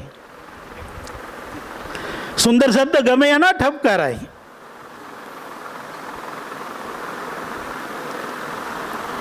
બધા શબ્દોના અર્થો છે ને, તો આ ઝીણી ઝીણી વિગતો એમાં. તો સેમ્પલ સાઇઝ ખ્યાલ આવી ગયો. હવે તમારો પ્રશ્ન પાઠભેદ. એ જ્યારે સેમ્પલ લો છો ને એવા જ સેમ્પલ પહેલાં તમારે કૃતિનાય લેવા પડે જ્યારે મધ્યકાળ કરો છો. મધ્યકાળમાં ખાસ તમે હરિવલ્લભ ભાયાણી, ધીરુભાઈ કે આખી પરંપરા છે આપણી, તો મધ્યકાલીન જે સંશોધનો કેકા શાસ્ત્રી સાહેબ હોય તો, અને સાહેબે એમાં ઘણી ચર્ચા કરી છે. એમાં તમને છે ને એ સમયે શું આપણી પાસે જેમ અત્યારે યંત્રો છે ટાઈપ કરવાના, એમાં સારું શું છે કે એ ભાઈએ જે ટાઈપ કર્યું ને એની PDF કરી નાખી અને મૂકી દીધી નેટ ઉપર. વાત ભૂલાઈ ગઈ ને 1000 વર્ષે ખુલશે તો એ કયા ફોર્મેટમાં ખુલશે? PDF, ને એમાં કંઈ પણ ચેન્જ નહીં આવે. અને એ અક્ષરો જો ગુજરાતી ત્યારના જાણતા હશે તો વાંચી શકશે. આજથી 700, 800, 900 ને 1000 વર્ષ પહેલાં એવું હતું નહીં. માણસો લખતા, લૈયા લખતા, કવિઓ નહોતા લખતા, ભણ્યા નહોતા બિચારા. કોક લખતા પણ મોટા ભાગે તો લૈયાઓ લખતા. અને લૈયાઓ સમકાલીન હોય એવું જરૂરી નથી. ઘણીવાર તો નરસિંહનું પદ ગવાતું કોઈ કે વળી 50 વર્ષ પછી લખ્યું હોય એવું બને, 100 વર્ષે તે લખાયું હોય એવું બન્યું છે. આ અજ્ઞાતના નામે આપણે જે કહીએ છીએ વસંત વિજય કે વિલાસ, હા વસંત વિલાસ, હવે એ બિચારા કવિ એનો લૈયો ભૂલી ગયો છે ને કવિએ ભૂલી ગયો, તો આપણે એનું નામ જ અજ્ઞાત પાડી દીધું ને. એવા કવિઓની રચનાઓ જે જુદી જુદી જગ્યાએ સચવાય છે, એ સચવાઈ કેમ છે એ પણ સરસ ઇતિહાસ છે. કે જૈનોમાં બહુ સરસ વ્યવસ્થા છે જે બધાએ સ્વીકારવા જેવી છે. એ જે આવકમાં કેવું છે કે દર વર્ષે જેમ ટેક્સ ભરો છો ને એમ જૈનોમાં એવો રિવાજ છે કે આટલો હિસ્સો દાન આપવાનો જ. આટલું પથ્થરમાં મતલબ મંદિરના પથ્થરમાં, આટલું જીવદયા મતલબ જીવોના ખાવા માટે, આટલું પુસ્તક માટે. એવા 4 છે, મને બધા યાદ નથી. પણ એ લોકો દાન આપે છે. એના કારણે શું થયું કે એમને જ્યાં જ્યાં જૈન ઉપાશ્રયો હતા ત્યાં ગ્રંથાલયો બન્યા. અને જૈનો જે પૈસા આપતા આ પુસ્તકો માટે એમના દાનમાંથી અમુક ટકા, એ બધાએ આપણે શિક્ષકોએ તો એટલીસ્ટ કરાય, પગારમાંથી ખાલી 10 રૂપિયા બીજાને ભેટ પુસ્તક માટે, ભલે એક આયરે નહીં દેવાનું, પછી ભેગું દેવાનું, પણ આ કરવા જેવું કામ છે. તો એ ટાઈમે હસ્તપ્રત લખાવડાવતા, લૈયાને કામ મળે, પુસ્તકની કોપી દા. હવે લઈઓ કંઈ બધા હરખા ના હોય, તમે જેમ વક્તાઓ હરખા ના હોય, કોઈ સિરિયસ હોય, કોઈ જુદી જુદી રીતે કરતા હોય ને, બધાની પેટર્ન હોય. તો એમ ઓલા લૈયાઓની પેટર્ન હતી. ક કરે, આપણા આગલી પેઢીને ક ખ ગ જોજો, બધાના મરોડ જુદા હતા. તો એ સમયે દેવનાગરીમાં લખાતું મોટા ભાગે, તો એના મરોડ બહુ જ જુદા પડતા. લૈયાઓ પણ જુદા પ્રદેશે જાય તો એના મરોડે બદલાઈ જતા. તો એના કારણે શું થતું, એક જ કૃતિની કોપીઓ જુદી જુદી જગ્યાએ મોકલવામાં આવી હોય. આપણે જાણીએ છીએ નર્મદ દલપતરામે એ ભગીરથ કામ અંગ્રેજોની પ્રેરણા જ શરૂ કર્યું, હસ્તપ્રતો એકઠી કરવાનું બહુ મોટું કામ ચાલુ કર્યું. મહારાજા સયાજી રાવે ત્યાં કેટલા બધા, પાટણનું આખું આપણા મણિલાલ નભુભાઈ હવે પહેલું હસ્તપ્રતોને બહાર લાવવામાં એમનું મોટું પ્રદાન છે. તો એમણે આવી હસ્તપ્રતોને ગોઠવી રાખી હોય જૈન ભંડારોમાં, કોઈકના નિજી સંગ્રહાલયોમાં. બ્રાહ્મણો હતા એ આગળ તો વાંચતા હતા, પછી પૂજા કરતા થઈ ગયા, એટલે ગ્રંથ મૂકવાનો, રોજ ચાંદલા કરવાના, 2-5 પેઢી ચાંદલામાં જ જતી રહી, વાંચતા નહીં, જરૂર નહોતી ને. એમનામ જો હાલી જતું હોય, ભાવક પૈણી જતો હોય તો વાંચીને શું કામ પૈણાવવા? સીધી વાત છે. મહેનત તો જ કરવાની હોય ને જો સામેવાળાને ખબર પડતી હોય. તો એ રીતે જે હસ્તપ્રતો જુદી જુદી આવી. દાખલા તરીકે તમે નરસિંહના 5 પદોની કોઈક હસ્તપ્રત મળી, તો એવા 5 પદો બીજે જ્યાં જ્યાં હસ્તપ્રતો પડી હોય એ તમારે મેળવવાની રહે. હવે તો બહુ આસાન છે, હું તો બહુ કહું છું, પણ મારો કોઈ વિદ્યાર્થી આજ સુધી તૈયાર નથી થયો, મારો નહીં આખા ગુજરાતનો. મધ્યકાલીન સંશોધન હાવ અટકી પડ્યું છે. એનું કારણ એ છે કે પહેલાં તો એ લિપિ ઉકેલવાના ક્લાસ બંધ થઈ ગયા. પેલા લાલજી કાકા હતા ત્યાં સુધી રહ્યું, પછી તો ઇન્ડોલોજીમાં હવે કોઈ ભણાવનારું નથી. પ્રાકૃતને આગળની જેમ જેમ સમય જાય છે મરોડ બદલાઈ ગયા છે, એને ઉકેલનારા માણસો નથી રહ્યા, એટલે અઘરું થઈ ગયું છે. પણ એવી ઉદાહરણ માટે બહુ ઝડપથી સમજાવી દઉં કે એવી 3 માનો કે તમને ટેક્સ્ટ મળી એક જ પદની, તો પહેલાં તો તમારે ત્રણેય ટેક્સ્ટને વાંચવાની છે, સ્વાભાવિક છે, ફરી વાંચવાની છે, એ સ્વાભાવિક છે. ત્રીજી વારે શરૂ કરવાનું છે કે આમાં ને આમાં લાઇન ટુ લાઇન, શબ્દથી શબ્દ મેળવતા જવાનું છે. અને તમને ત્યારે ખબર પડશે કે અહીંયા ઉદયે કમાલ કર્યો છે, અહીંયા ભેજના કારણે સહી ઉડી ગઈ છે, કોઈકમાં સહી નથી ઉડી, લખતો ત્યારે સહી પડી ગઈ છે, કોઈકમાં ચિત્રકાર બાજુમાં લઘુચિત્રો દોરતો હતો એનું લૂછાઈ ગયું છે, આમ આવી ગયું છે. આમ તો પછી કરતા, પણ ઘણી વાર ક્રમ ઉલટ સુલટ થયા છે. તો એવા સમયે એ જે શબ્દ ભૂસાઈ ગયો છે ત્યાં પછીના કોઈ કે બીજો મૂકી દીધો હોય, એની જ્યારે હસ્તપ્રત બીજી બની ત્યારે એક શબ્દને બદલે બીજું કંઈક સમજો, ભાલ લખ્યું હોય ને તાલ સમજી લે, ગાલ સમજી બેસે. આપણી પાસે છઠ્ઠી પ્રત મળે ને ત્યાં તો એમાં કંઈક બીજું જ લખ્યું હોય, નાલ લખ્યું હોય, તો શું કરવાનું? હવે નરસિંહ બિચારો હું કહેતો હતો ને અહીંયા આવતા શું થઈ ગયું? આને તમારે ઓથેન્ટિક કોને ગણવી? તો કે પહેલું સૌથી જૂની જે છે, કવિના સમયથી જે સૌથી નજીક છે એવી પ્રતને ઓથેન્ટિક ગણવામાં આવે છે. જરૂરી નથી કે એના હાથે જ લખાયેલી હોય, પણ હવે એને સમજવાના ઘણા રીતો છે.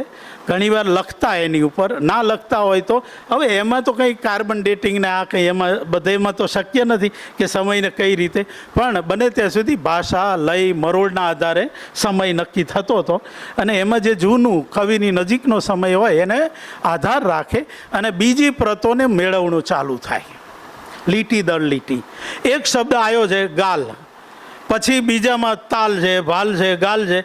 તો જે ફાઇનલ ટેક્સ્ટ કરે ને ભાઈ રાજેશભાઈ, ફાઇનલ જે ટેક્સ્ટ કરે ત્યાં માનો કે તાલ શબ્દ એને યોગ્ય લાગ્યો કે તાલ મૂકી દીધો, પછી અહીંયા ફૂટનોટ મૂકવાની, એક નીચે લખવાનું મારી હસ્તપ્રત ક્રમાંક ક એમાં ગાલ, ક્રમાંક ગ એમાં ભાલ. ખ્યાલ આવ્યો? આ ટેક્સ્ટનું મેળવણું થયું. એટલે ભવિષ્યના સંશોધકે તમને ઓપોઝ કરવા હોય કે સમર્થન કરવું હોય ત્યારે એટલી બધી પ્રત મેળવવાના બદલે એટલા શબ્દોના જ ફેર છે એ એક તો ખબર પડે, ઓથેન્ટિક પાઠ મળે, અને પછી એને પાછું આપણે તો ગુજરાતીમાં કરીને મૂકી દે, આગળ એક લાંબો લેખ કરી નાખવાનો. એટલે તમે થઈ ગયા સંશોધન. એક વાત જ ખાલી બાકી રહી ગઈ અર્થઘટનની, જે બહુ ઓછા કર્યું છે. એવું નથી કર્યું, ઘણાએ કર્યું છે, પણ આજે મેં ઓલા ઉદાહરણ આપ્યા ને સેમ્પલિંગ વખતે, એમાં અર્થઘટન નથી કરતા, બોલીને સીધું ગુજરાતીમાં લખે અને એને જે સંશોધન સમજી બેસે છે. આને ડેટા કલેક્શન સુધી પહોંચ્યા છીએ, રિઝલ્ટ સુધી નહીં. આપણે અડધેથી PhD આપી દઈએ છીએ, હકીકત અહીંયાથી તો શરૂ થાય. હવે આમાં કંઈ પ્રશ્ન? એન્ડ નોટ એક જ કહી દઉં. એન્ડ નોટ એટલે પ્રકરણના અંતે આવતી નોંધ. એક બિબ્લોગ્રાફી છેક છેલ્લે ગ્રંથમાં ડિટેલમાં આપવામાં આવે, પણ મોટા ગ્રંથ હોય તમે બધા જ પાના ફેરવીને છેક છેલ્લે જાઓ તો ભૂલ થઈ શકે. એ ચિત્રની સૂચિ હોઈ શકે, એ નામની, કર્તા, કૃતિ કંઈ પણ હોય, એ બધાને એટલે દૂર ના જવું પડે. એટલે દરેક પ્રકરણના અંતે આપવામાં આવે એને એન્ડ નોટ કહેવાય. ત્યાં ટૂંકી આપવાની. દાખલા તરીકે નરોત્તમ પલાણ એજનપુષ્ટ એકવાર તમે આપી દીધું છે, પછી તો એને જ તમે કર્યા કરો છો પાના નંબર, તો એટલું. અથવા પલાણ નરેન્દ્ર એમ લખો છો તમે, જે કરો છે પાછળ ડિટેલ આપો છો, પ્રકાશન વર્ષ કયું, પુસ્તક એટલે એની કોપી કઈ, આવૃત્તિ કઈ, પુષ્ઠ કેટલા, આ બધું ખ્યાલ આવ્યો? તો એન્ડ નોટ અને ફાઇનલ સૂચિ વચ્ચે આટલો ભેદ છે. બોલો ઇરશાદ, પૂછો જરૂર.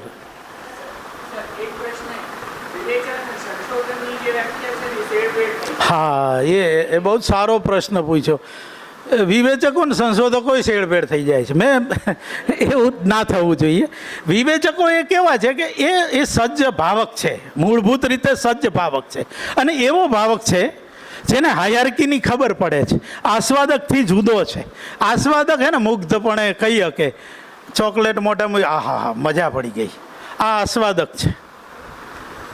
સમીક્ષક હોય ને એમ કે આમાં સેજ જે આ કોફીનું પ્રમાણ છે ને એ આટલું વધારે હોત ને તો આ બહુ સરસ હોત.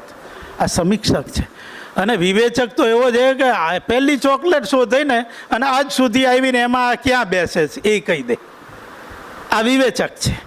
એને હાયરાર્કીની ખબર છે, એને સ્વરૂપની ખબર છે, એને સર્જકોના વિશેષો ને મર્યાદાઓની ખબર છે, એને માઇલસ્ટોનની ખબર છે. અને એના કારણે એનો પેલો ઈગો એવો મોટો થાય કે ભાઈ પ્રેમાનંદ જેવો તો કોઈ કવિ નથી થયો, એ એવું કે.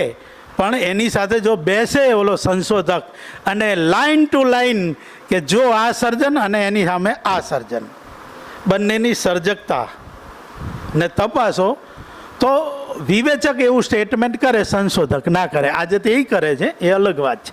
પણ સંશોધકે કોઈ પણ વાત વકીલ જેમ કરવાની છે. સમજાયું? કલમ ટાંકીને જ વાત થાય. દસ્તાવેજ આપવાનો, તમારો જે મત હોય એ દસ્તાવેજ વિનાનો મત ચાલે જ નહીં.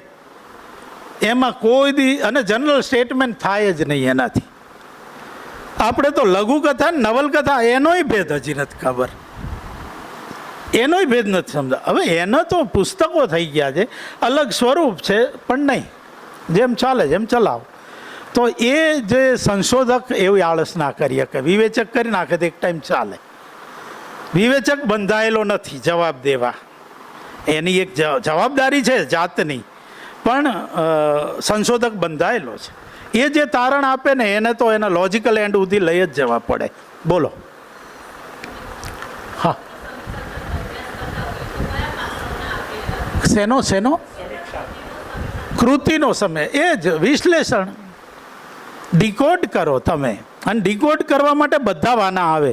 હવે તમે જો છાંદસ કવિતા લીધી છે, મતલબ કોઈ સોનેટ કરો છો, તો તમે ખાલી સોનેટની વાર્તા થોડી કહેવાની છે કે કવિ આમાં મૃગનું હૃદય કઈ રીતે વિચલિત થઈ ગયું એની વાત કરી છે. એટલે એ તો એને ખબર પડે, એ તો જાડો પદાર્થ છે. જો ઉર્મી જે જાડી હોય ને, કે પ્રેમની અનુભૂતિ આલેખી, કે શૃંગાર છે, કે વિરહ છે, કે એ તો બધાને ખબર પડે, એ તો પહોંચે ને. પણ તમારે એના પેટા સંકેતો સુધી પહોંચવાનું છે કે સિદ્ધ કરવા માટે કવિએ કયા વાનાનો ઉપયોગ કર્યો છે, એમાં છંદનો કેવી રીતે ઉપયોગ કર્યો, અથવા તો પોતાની રીતે એમાં નિજી કઈ રીતે મુદ્રા દાખલ થઈ છે, એને ના શોધીએ ત્યાં સુધી એ સમીક્ષા કઈ રીતે. સમીક્ષાનો મતલબ જ એ છે કે એની સમાન રીતે એનું પરીક્ષણ કરવાનું છે, સમાન રીતે એને શોધવાના છે. સમાન કહીએ છીએ ત્યારે કોની સમાન? તો કે એમાં ઉપયોગમાં લેવાયેલા જેટલા પણ વાના છે એ સોફ્ટવેર રૂપે હોય કે હાર્ડવેર રૂપે. છંદ છે એ હાર્ડવેર છે અને વિચાર એ સોફ્ટવેર છે, અને એનું એક પ્રોગ્રામિંગ થયેલું છે દરેક કૃતિમાં. એ ચિત્ર, સંગીત, કંઈ પણ હોય. હું આ વાત કરું છું ખાલી સાહિત્યની નથી કરતો. એને જો ડિકોડ કરતા આપણને ફાવે તો એ સમીક્ષા છે, અને એને સંશોધનમાં ફેરવવા માટે સમીક્ષા કર્યા પછી જ થાય. સંશોધનમાં ફેરવો એટલે સમીક્ષાના અંતે તમને ઉદાહરણ મળ્યા છે, તમને તથ્યો મળ્યા છે, આધારો મળ્યા છે, એની સાથે વાતને તારણ રૂપે મૂકો.